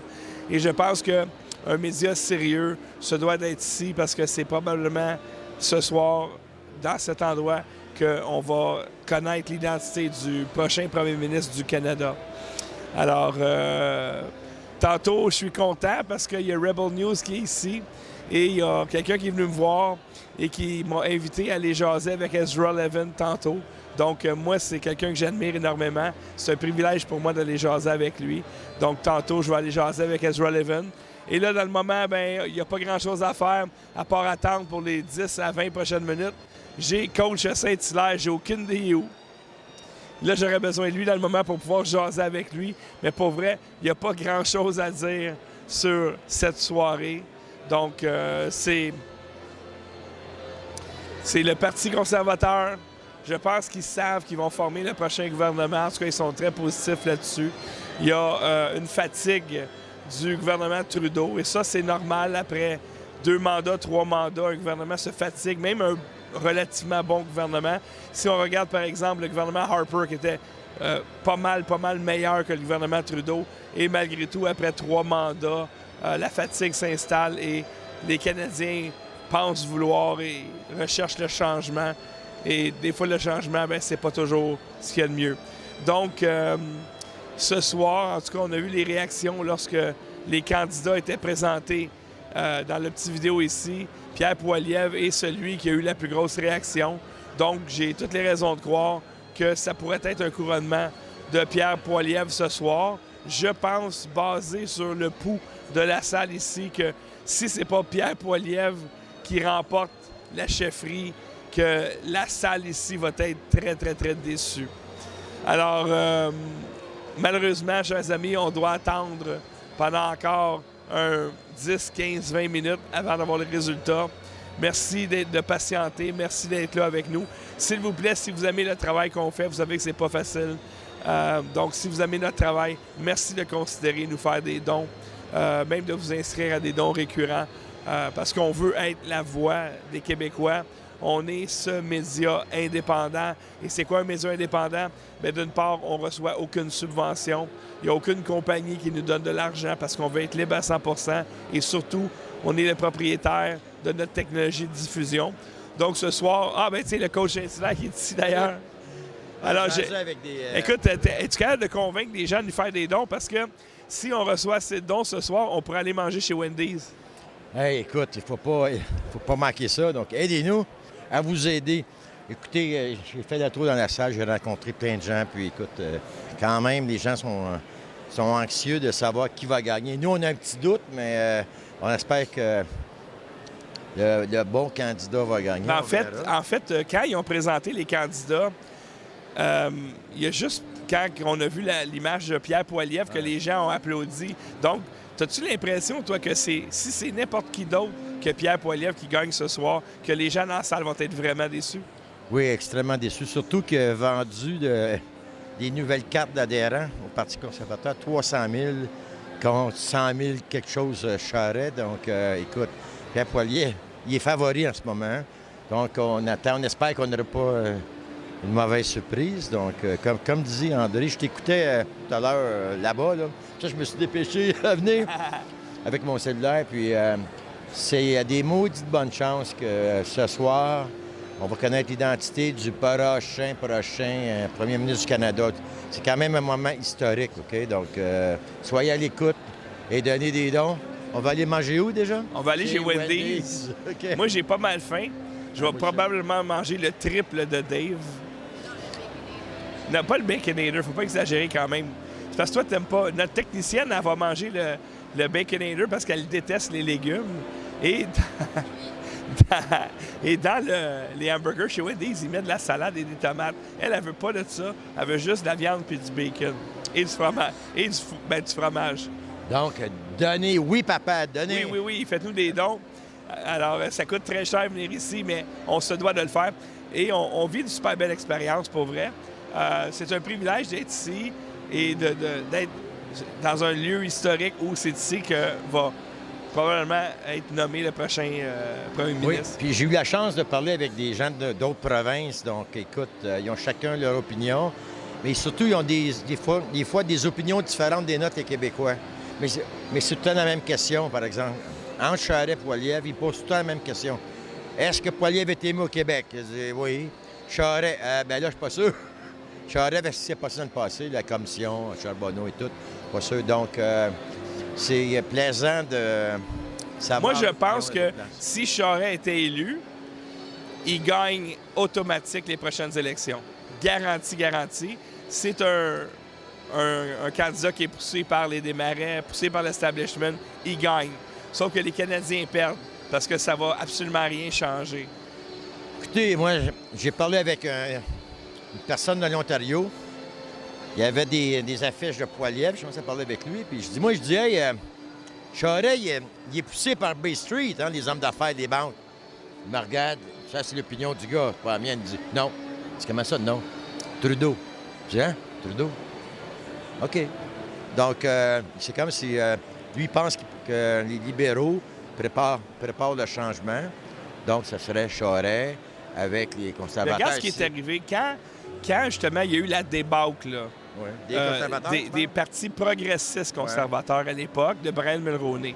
Et là, il y a eu une débâcle. Il est resté seulement que 2 candidats au Canada, dont Jean Charest. La droite au Canada était tellement désemparée qu'il y a eu l'émergence de l'équivalent du Bloc québécois dans l'Ouest canadien, qui était le Reform Party. Eux autres, ils disent, nous, on a besoin d'un parti qui est conservateur. Si Jean Charest gagne ce soir, c'est ça qui va arriver d'après moi.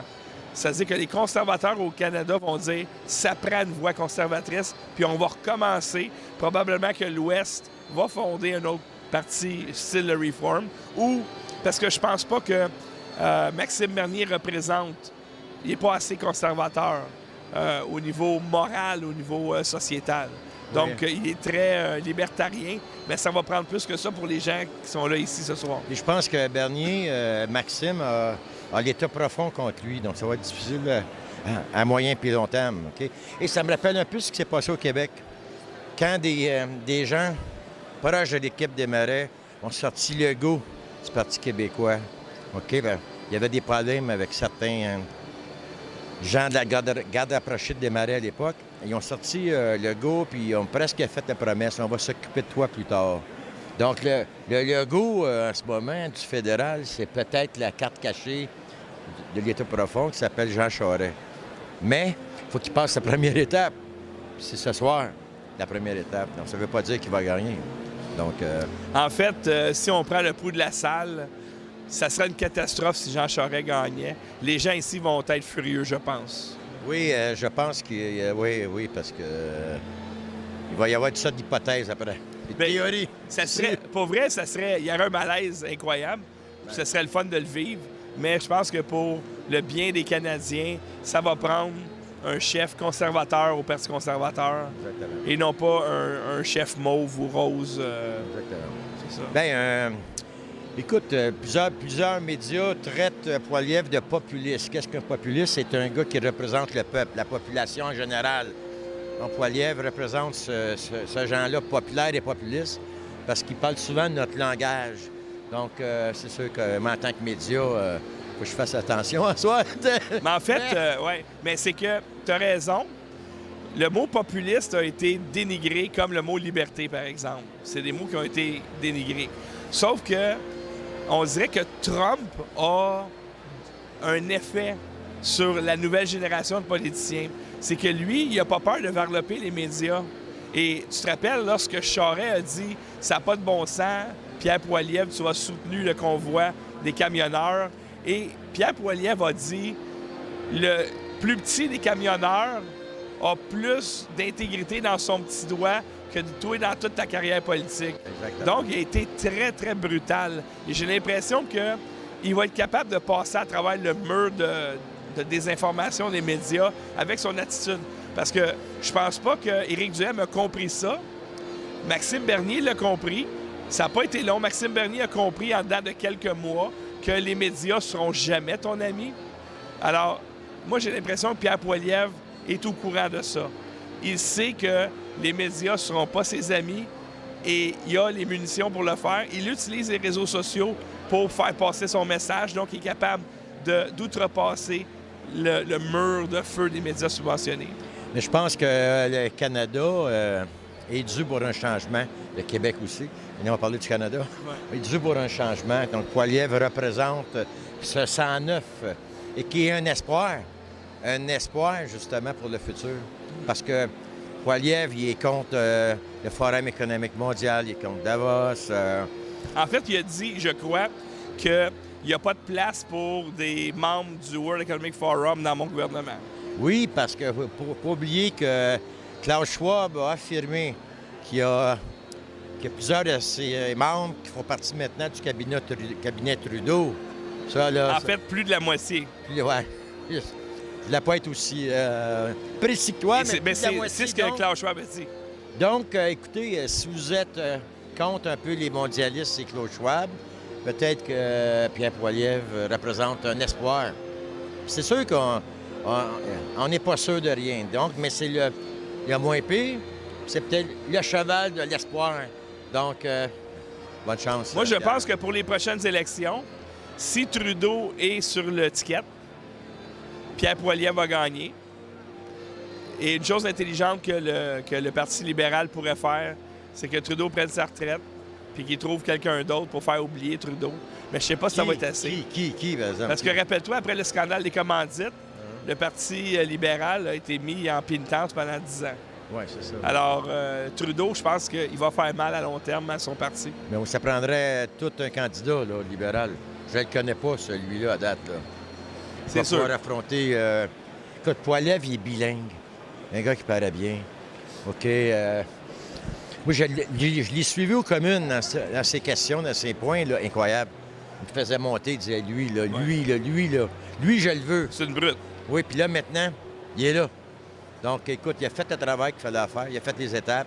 Là, maintenant, c'est comme la Coupe Stanley à soir. La Coupe Stanley. Bien, mettons, c'est la demi-finale. La semi-finale. La demi-finale. La Coupe Stanley va arriver plus tard.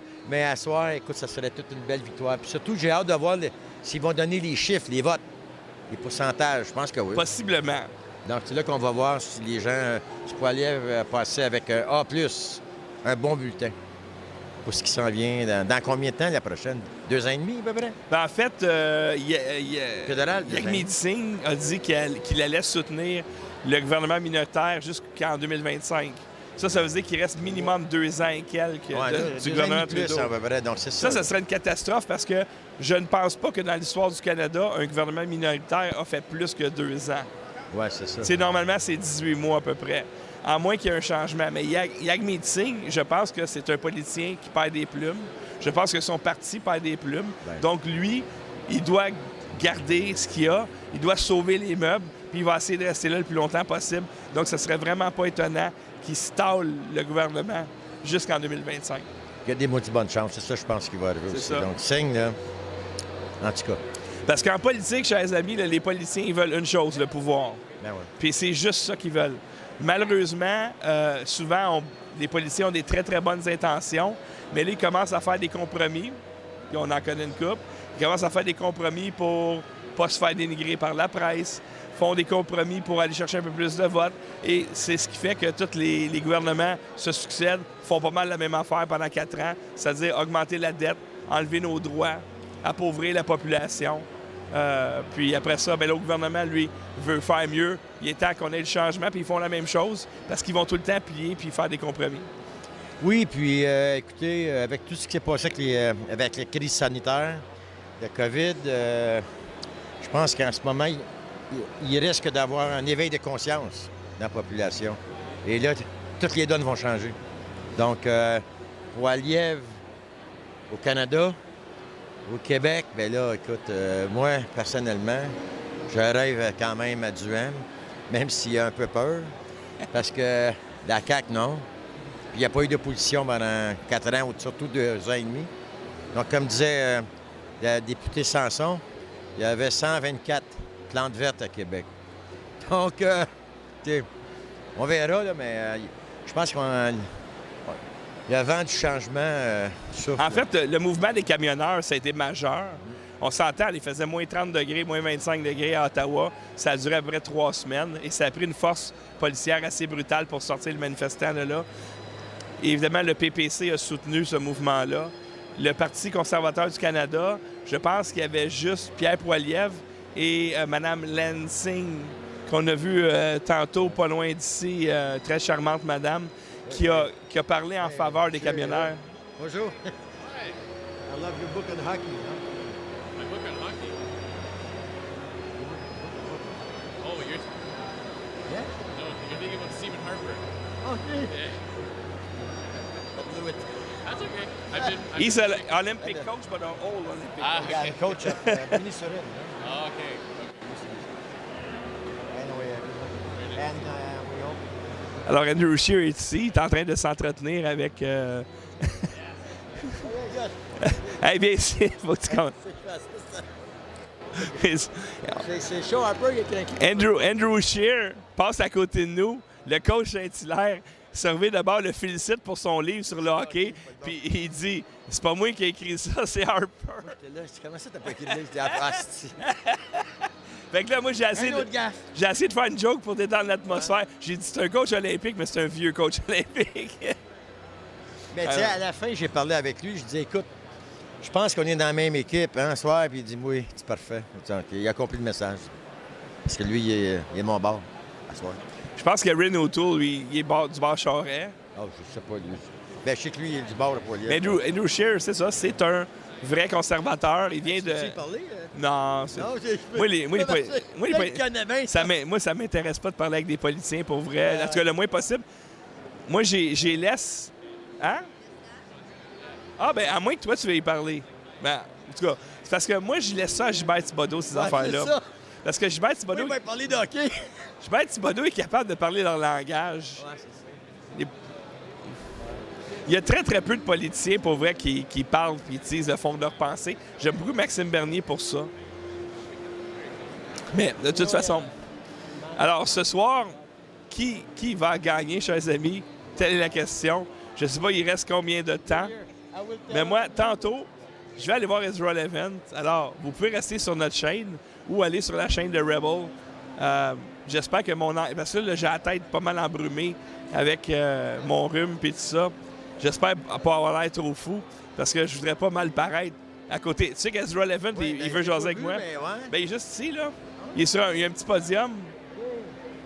Bon, mais quand est-ce que tu vas aller le voir? Après? Ils vont me texter pour que j'aille les voir, là. Excellent. Alors, écoutez, chers amis, on va arrêter de dire des niaiseries. Ouais. Merci. Surtout moi.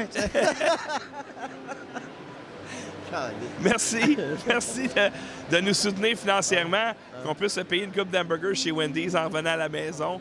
Et pendant cette petite pause musicale, ensuite, on revient avec les résultats de qui, possiblement, sera le prochain premier ministre du Canada. Salut tout le monde. Restez là. On va vous donner nos impressions après.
Would everybody please take their seats?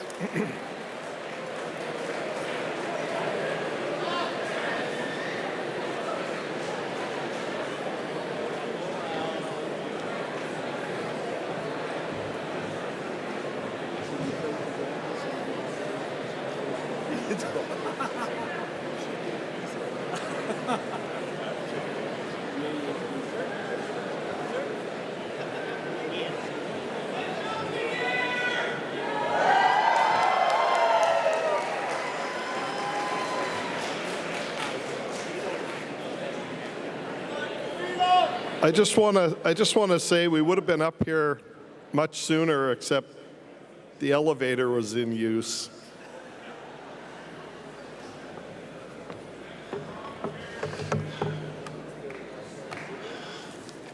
Mesdames et messieurs, ladies and gentlemen, could you take your seats, please?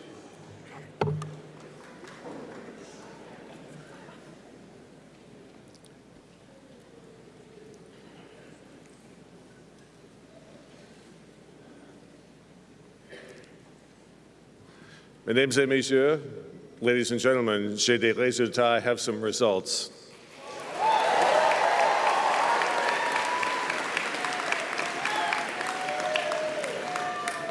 It's my great privilege to announce the results.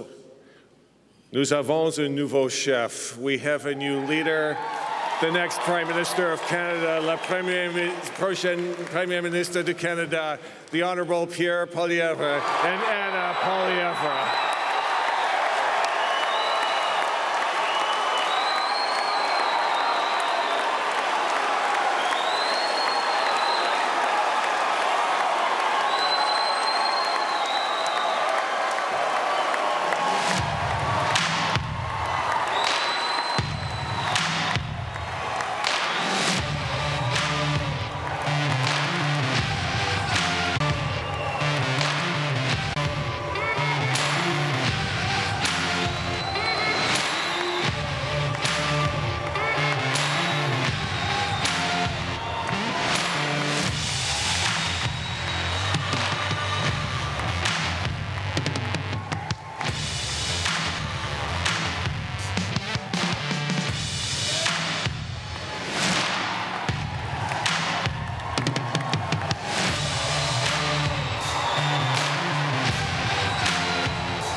Before I begin, thank you very much. Before I begin introducing my husband, allow me to express my sadness at the passing of our queen. May she rest in peace. Long live the king. My husband and I, thank you. My husband and I share the same values, although our background is a little different. Like Venezuela, and my family immigrated to Canada in 1995 in a working-class neighborhood in the east end of Montreal, Hochelaga-Maisonneuve, puis Pointe-aux-Trembles. Cas du Venezuela, et ma famille a migré ici en 1995 à Montréal, dans le quartier d'Hochelaga-Maisonneuve, et puis Pointe. Tant que mujer latina, es un placer y un orgullo de poder ser una voz fuerte para el pueblo latino y para muchos inmigrantes.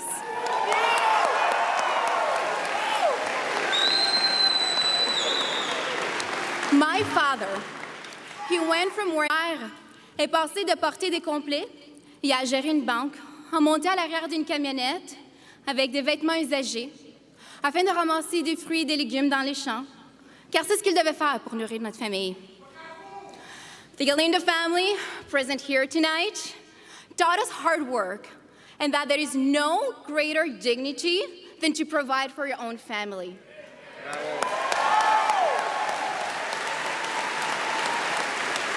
La famille Galindo, présente ici ce soir, nous a enseigné qu'il faut travailler fort et qu'il n'y a pas plus grande dignité que de subvenir aux besoins de votre famille. Years later, here we are. My father is a small business owner, and my siblings went all from their humble beginnings, including me working at McDonald's, to being a renovator, a registered practical nurse, a proud member of the Canadian Air Forces, and here I am, la petite fille de Pointe-aux-Trembles, standing in front of you and by my husband's side. Dios mío, ¿quién se lo hubiera imaginado? Mon Dieu, qui aurait imaginé ça? My husband's story is a little different. He was born in Calgary to a teenage mother who had just lost her own mother. She gave Pierre for adoption to two wonderful school teachers from Saskatchewan. And again, they're all present here tonight. L'histoire de mon mari est un peu différente. Il est né à Calgary d'une mère adolescente qui venait tout juste de perdre sa propre mère. Elle a donné Pierre en adoption à deux merveilleux professeurs d'école élémentaire provenant de la Saskatchewan et ils sont présents ici ce soir. So, we both grew up the same way. Our families living paycheck to school. Donc, nous avons grandi très similairement. Nos familles vivant toujours en attendant le prochain chèque de paie, en sachant que faire le plein d'essence n'est pas un luxe, mais un moyen de transport pour aller travailler ou amener vos enfants à l'école. Mesdames et messieurs, a principled man, a good son, a wonderful father, and a loving husband.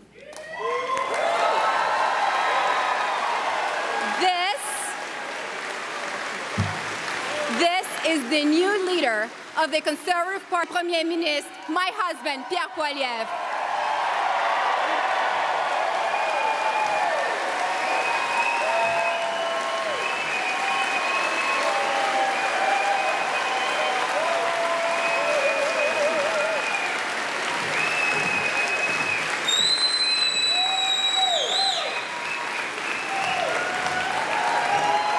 Merci beaucoup. Merci beaucoup. Merci beaucoup. Thank you. Merci, Anaïda. Je t'aime. On behalf of everyone here, expressing my sorrow at the passing of our beloved Queen. Two tiny words, the Queen. Yet on every continent, those two words conjure up more than a picture. They also express an idea, the idea of decency and duty. Elizabeth II, though she might have recoiled at the thought, was the world's most famous woman. Yet she was our queen, our sovereign, for almost half of our nation's existence. In her 22 visits here, yes, indeed, in her 22 visits here and her dealings with 13 prime ministers, she exhibited the virtues we most cherish: dignity, civility, humility, candor, and above all else, service. That's why is nonetheless shocking. We felt we knew her. We felt that her strengths were ours, the strengths of a country which by good fortune and God's grace we call home.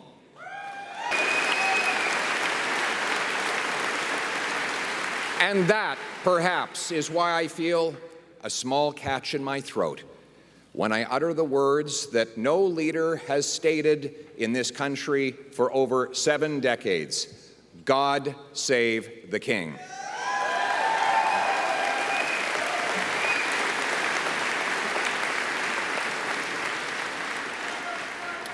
Tonight begins the journey to replace an old government that costs you more and delivers you less with a new government that puts you first, your paycheck, your retirement, your home, your country.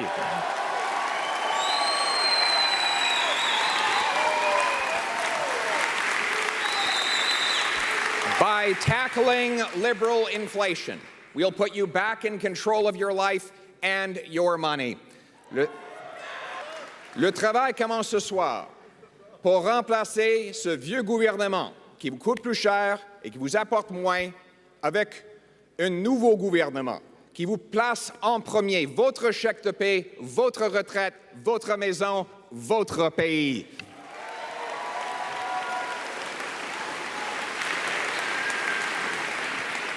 En nous attaquant à l'inflation, nous vous redonnerons le contrôle de votre argent et de votre vie. And it is about you. This is not my victory, it is yours, and I have so many people to thank. Merci à ceux et celles qui m'ont soutenu et qui se sont portés volontaires pour cette victoire. Merci aux autres candidats d'avoir renouvelé notre parti. Thank you to Scott Aitchison for running on ideas like simplifying and lowering taxes. Thank you very much, Scott.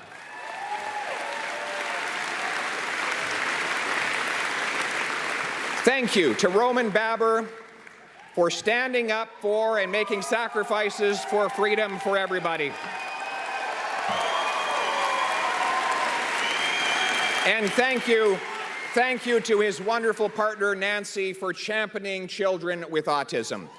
Thank you. Thank you to Leslyn Lewis for standing for family, faith, and freedom.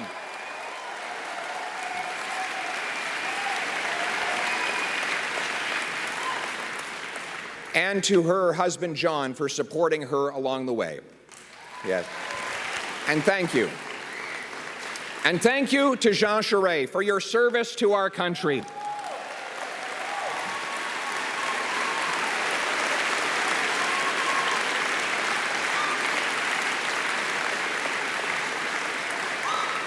And for ensuring that we still have a country that is united in which we can call ourselves home. Thank you for fighting for Canada, Jean, when the nation's back was against the wall in the 1995 referendum. You stood with courage and passion. You defended our country, and our nation will ever be grateful for your work. Thank you. Absolutely.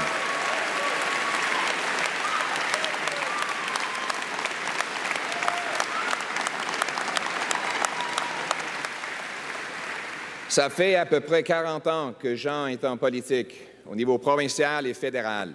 Et c'est dur. Mais souvent, les vrais héros, ce n'est pas les candidats, c'est leur famille. And that's why I recognize Michelle. For those 4 decades, there have been countless occasions when her husband was fighting causes on behalf of all of us, when you had to carry the extra load and take the extra sacrifice, countless invisible sacrifices. And we as a nation, we as a party, we thank you, Michelle. Merci beaucoup.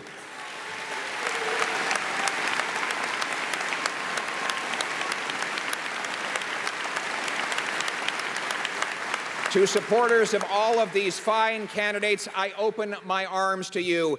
Now, today, we are one party serving one country.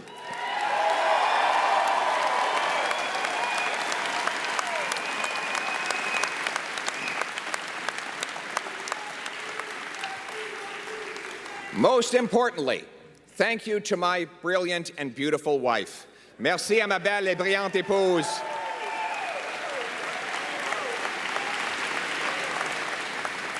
Pour avoir été mon ancre, mon pilier, tout au long de cette folle aventure. Tu as rendu cela possible. Tu es ma meilleure amie et l'amour de ma vie. Ah, oui. À la famille d'Anaïda qui a pris soin de nos enfants lorsque nous étions sur la route. Vous avez rendu cela possible.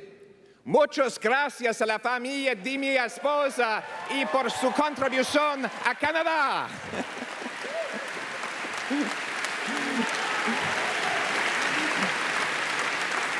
So that's all the Spanish I speak. If you ever come over to our house for one of our grand family gatherings, it's usually 20 Latinos and Latinas arguing, telling jokes, telling stories in Spanish, and one guy standing around having no idea what anyone else is saying.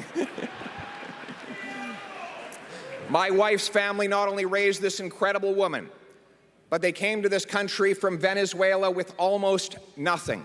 And they have since started businesses, raised kids, served in the military, and like so many immigrant families, built our country.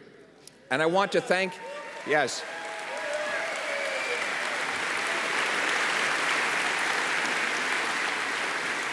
I want to thank my brother Patrick, my father Don, his partner Ross, my mother Marlene, and even my biological mother Jackie is here today. Yes.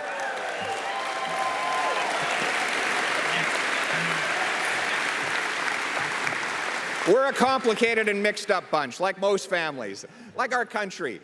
I want to thank my parents, though, in particular. I want to thank my parents, 2 school teachers, who adopted me from a teenage mother. They taught me that it didn't matter where I came from, but where I was going. It didn't matter who I knew, but what I could do. That is the hope I want my kids to inherit.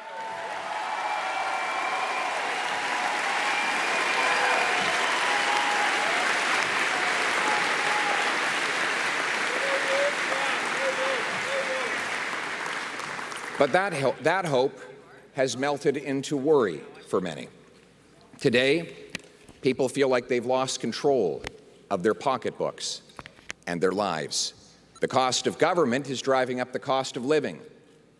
This government, this Liberal government, has doubled our national debt, adding more debt than all previous governments combined, bidding up the cost of the goods we buy and the interest we pay. Inflationary taxes increase those costs further. Now, they plan on gas, heat, and everything else. Le coût du gouvernement augmente le coût de la vie. Ce gouvernement a ajouté à notre dette nationale plus que tous les autres gouvernements dans l'histoire de notre pays. Ça veut dire 500 milliards de dollars qui ajoutent à l'inflation et aux augmentations des taux d'intérêt. C'est le gouvernement le plus cher dans notre histoire. It is the most expensive government in history. And the more they spend, the more things cost. The result? Families downgrade their diets to cover the 10% year-over-year jump in food prices. Seniors delay their retirements and watch their life savings evaporate with inflation. 30-year-olds who did everything we asked them to do, got degrees, worked hard, are trapped in 400-square-foot apartments or worse, their parents' basements because house prices have doubled under this government. And those who do own homes are paying more interest on their mortgages, even though this government promised interest rates would not rise for years. Les mères monoparentales mettent de l'eau dans le lait de leurs enfants pour pouvoir se permettre la hausse de 10% de la nourriture d'une année à l'autre. Les personnes âgées voient leurs économies s'évaporer avec l'inflation. Des jeunes de 30 ans qui ont fait tout ce que nous avons demandé d'eux, obtenir un diplôme, travailler fort, vivre dans le sous-sol de leurs parents parce que les prix des maisons ont doublé. Et ceux qui ont une maison paient davantage d'intérêts pour leur hypothèque. No wonder people are worried. Most are lucky to be just getting by. And there are people in this country who are just hanging on by a thread. These are citizens of our country. We are their servants. We owe them hope.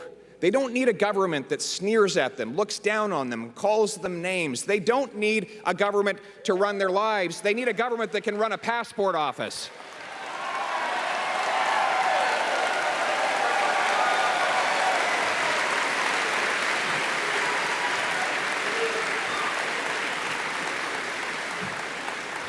They need a prime minister who hears them and offers them hope that they can, again, afford to buy a home, a car, pay their bills, afford food, have a secure retirement, and God forbid, even achieve their dreams if they work hard.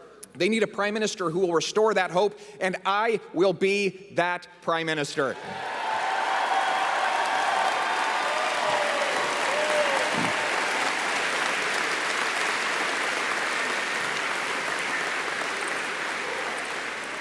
We will rekindle the hope that people's paychecks and savings can again buy a decent life. We will make government affordable so that life is affordable. We'll cap spending and cut waste to reverse inflationary deficits and taxes. That includes axing new tax. We will restore hope that hard work will again pay off. Do you know that today, if a single mom with 3 kids earning $55,000 a year goes out and earn another dollar, she loses 80 cents of it to taxes and clawbacks, so she can't get ahead. I will reform programs and cut taxes so that when that single mother and people like her earn more, they keep more, and hard work always pays off in this country.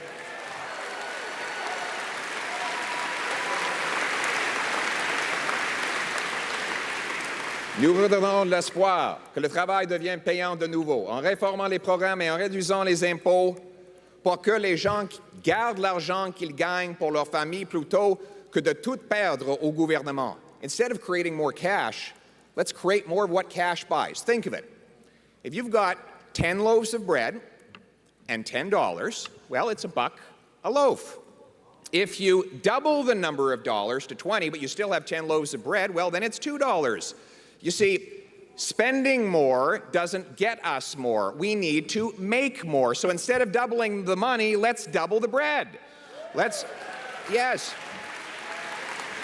Let's remove the government gatekeepers to build more homes, grow more food, and produce more energy right here in Canada.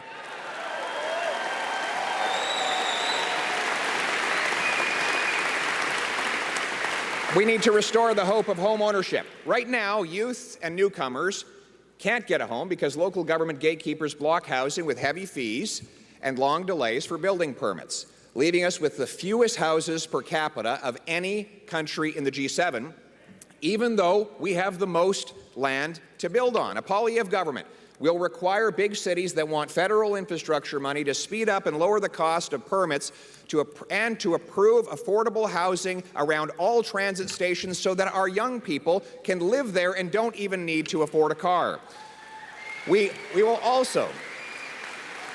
We'll sell off 15% of the underutilized 37,000 federal buildings to turn them into housing and use the proceeds of sale to reduce our deficit. In other words, stop printing money, start building homes for our people. Speaking of homes, we must make stuff here at home again, here in Canada. Look, trade is great. Trade is just great. But we learned during COVID that we can't count on the rest of the world to take care of us. That is why we must be the best place on earth for workers and businesses to build factories, mine critical minerals for electric cars, and develop other resources. Right now, we lose wages because we import 130,000 barrels of overseas oil, mostly from dictators, every single day, even though we have the 3rd largest supply right here in Canada. And that is all because our government prefers dirty dictator oil to responsible Canadian energy. Replace them with a law that protects our environment, consults First Nations, and gets things built.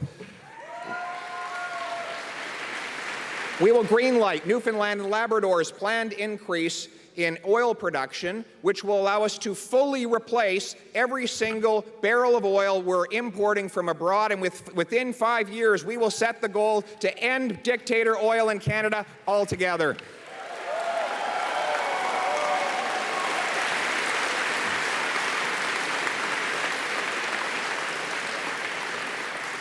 Et au lieu d'aider Poutine à vendre son gaz naturel à l'Europe pour financer sa guerre contre l'Ukraine, un gouvernement Poilievre soutiendra des projets comme GNL Québec.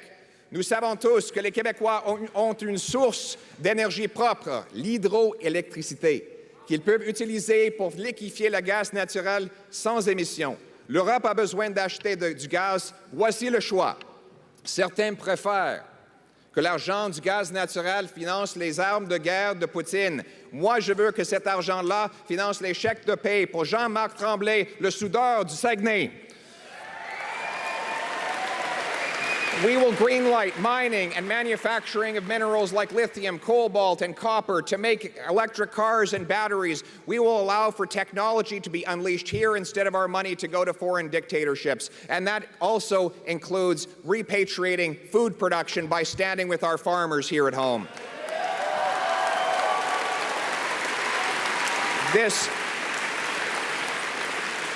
This government's high energy taxes and proposed fertilizer cuts will only drive food production abroad to more polluting foreign jurisdictions, which would have to then burn fuel to ship, train, and it was to rely on the rest of the world to provide us with our essentials during COVID. A Poilievre government will repeal these taxes and fertilizer mandates to get out of the way and off the backs of our farmers so that we can grow affordable food, feed our people, and be the breadbasket of the world.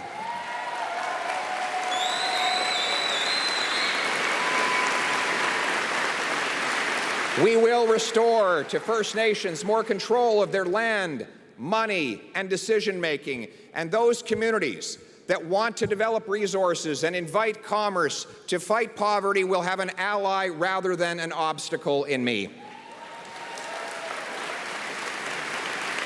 We must remove other unneeded barriers by axing the disastrous ArriveCan app.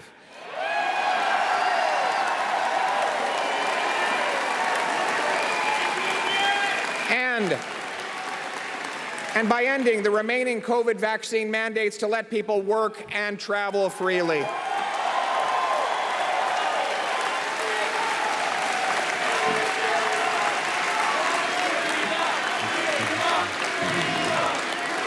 Thank you. We will bring hope. We will bring hope to doctors, nurses, engineers, and others who are immigrants to this country but are blocked from working in their professions for no other reason than that they come from another country. We'll team up with provinces to guarantee that within 60 days, an immigrant applying to work in their profession will get a yes or no based on their tested abilities, not based on where they come from. We'll back up 30,000 small study loans for those in need of time off work to study up to the Canadian standard. Enough talking, remove the gatekeepers to get more doctors, more nurses, more engineers, and more inflation-proof paychecks for our brilliant immigrants. And we will restore the hope of safe streets, a hope that has turned into fear in all too many places after killings in Vancouver, Montreal, Toronto, and most recently, Saskatchewan. Weakened laws allow chronic and violent reoffenders out of prison early at great danger to our people. Instead of spending a fortune targeting licensed and law-abiding, trained and tested firearms owners, Conservatives will bolster the laws, bolster the borders, and put the real criminals in jail.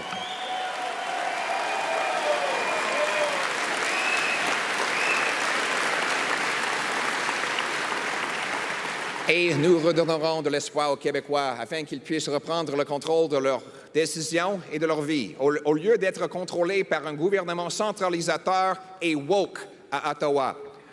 Vous savez,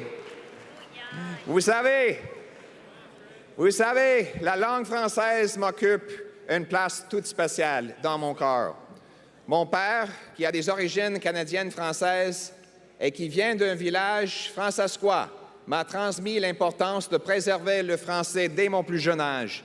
En grandissant à Calgary, malheureusement, j'avais trop peu d'occasions de le parler. Donc, j'ai beaucoup de travail à faire. Maintenant, je continue de perfectionner cette langue que j'aime, langue fondatrice de notre pays.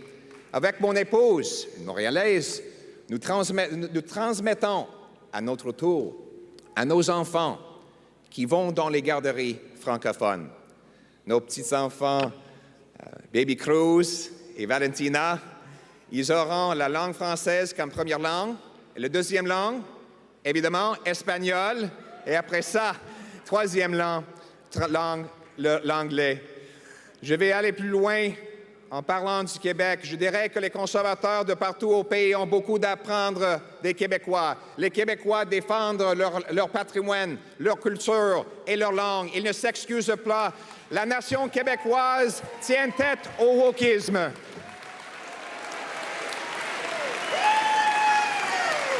Mon gouvernement ne va pas se mettre le nez dans tout. Un État fédéral plus petit va faire grandir des citoyens du Québec Aids Canada, small government makes for big citizens who own their homes, build their dreams, raise their families, look out for their neighbors, and earn powerful paychecks and savings free from inflation and overtaxation. We will restore Canada's promise in a country where it doesn't matter who you love, or if your name is Smith or Singh, Martin or Mohammed, Chang or Charles. A country where the dreamer, the farmer, the worker, the entrepreneur, the survivor, the fighter, the ones who get knocked down but keep getting back up and keep going can achieve their purpose. A country where the son of a teenage mother adopted by 2 teachers can dare to run for Prime Minister of Canada.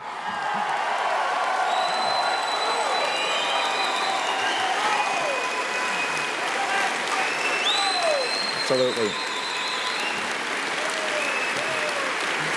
In the words of the great Canadian Prime Minister John Diefenbaker, I am a Canadian, free to speak without fear, free to worship God in my own way, free to stand for what I think right, free to oppose what I believe wrong, free to choose those who shall govern my country. This heritage of freedom I pledge to uphold for myself and all of mankind. Merci beaucoup. Thank you very much.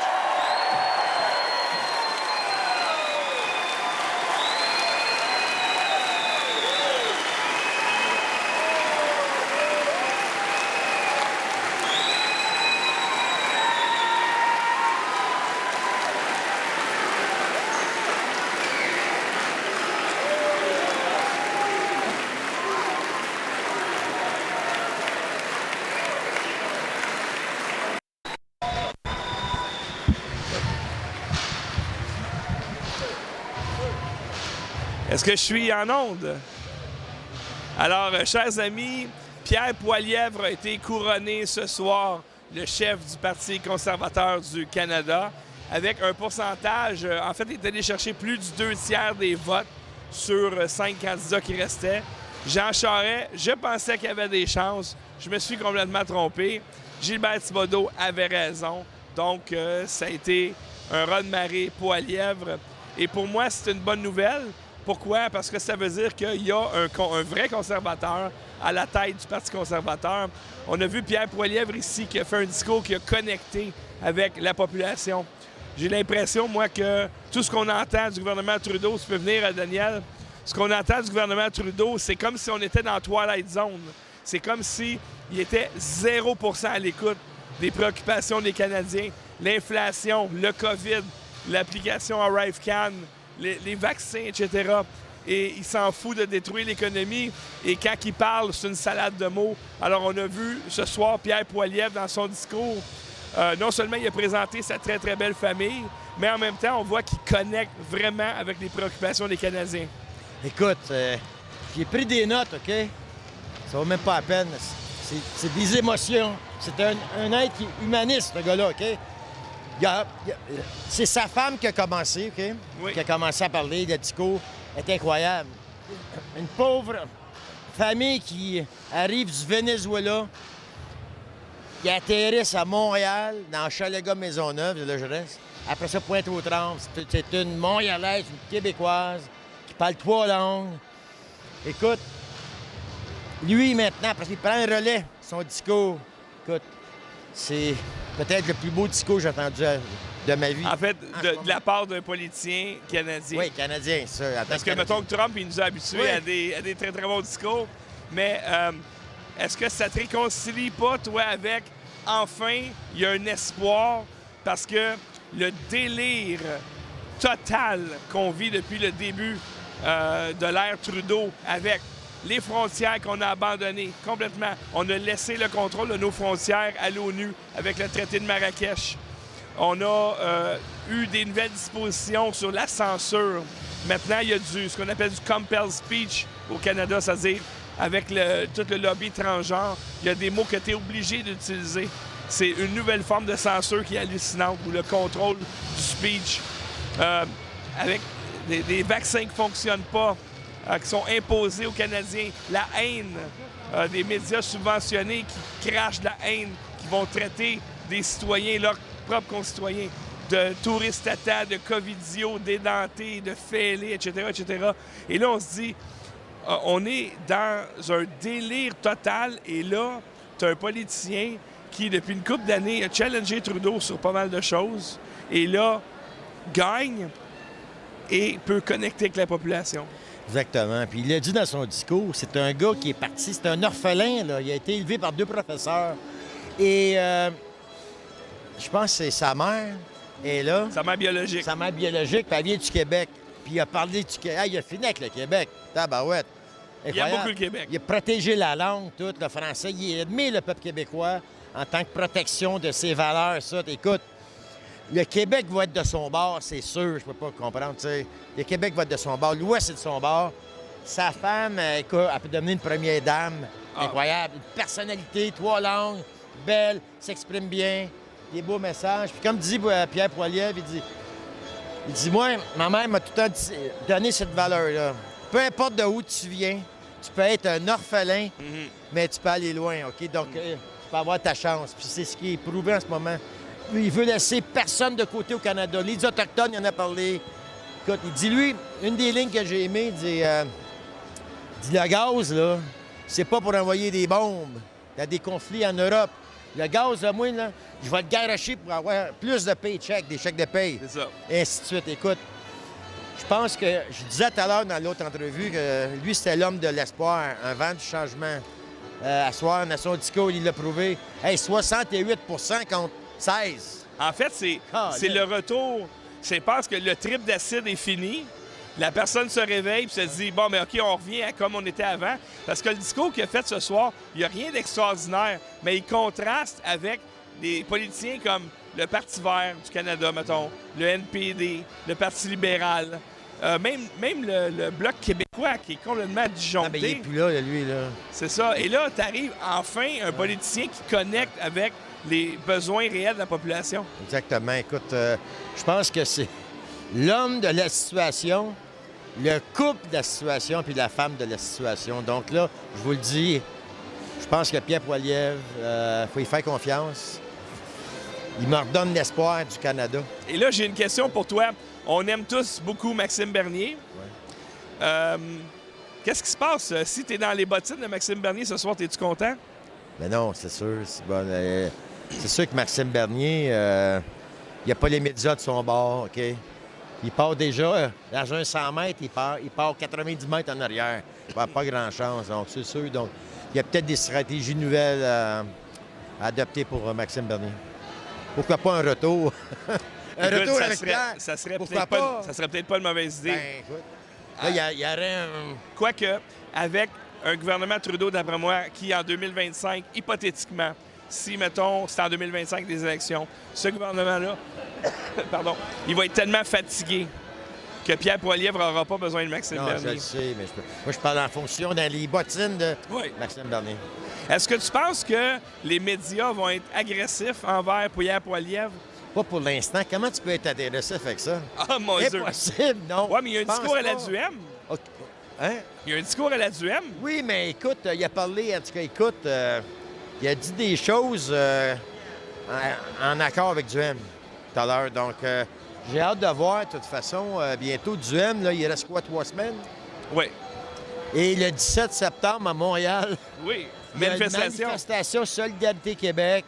Et puis, c'est sûr qu'on rêve à voir des gens de cette trempe-là dans la manifestation. En fait, je crois que Pierre Poilievre a été invité à cette manifestation. Ça se peut fortement qu'il ait été invité. Donc là, écoutez, on va tout faire. On aimerait ça de l'avoir. C'est pas qu'on n'aime pas Dan Pilon, mais ce serait le fun de voir... Non, mais Dan est dans le coup avec. Oui, je le sais. Donc, écoute, il est là-bas quelque part. Moi, tout à l'heure, je vais essayer d'aller passer 2 minutes. Peut-être passer par la madame. Tu devrais dire... que je reste à Hochelaga-Maisonneuve. Tu devrais dire, Monsieur Poilievre, félicitations pour votre beau livre sur le hockey. Ah, c'est bon. Ouais, c'est ça. C'est peut-être le soccer. Pour vrai, j'ai eu beaucoup de fun aujourd'hui. Il y a un petit journaliste, je dis petit parce qu'il est petit en taille, qui doit avoir, je sais pas moi, 13-14 ans, et qui interviewait des politiciens. Les policiers se sont prêtés au jeu. C'était vraiment le fun. Il y a une belle ambiance. Alors, on a Ron Fournier ici qui vient de passer. Hey, on va essayer d'être... Hey, Ron Fournier qui vient de nous saluer. Non, mais il a peut-être quitté, là, tu sais.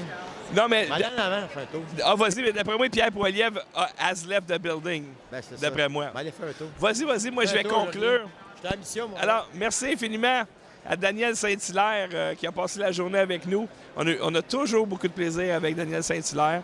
Alors, enfin, pour une fois, on dirait que les dominos reviennent dans l'ordre. Alors, je ne vous cache pas que je suis très heureux que ce soit Pierre Poilievre qui ait gagné les élections aujourd'hui.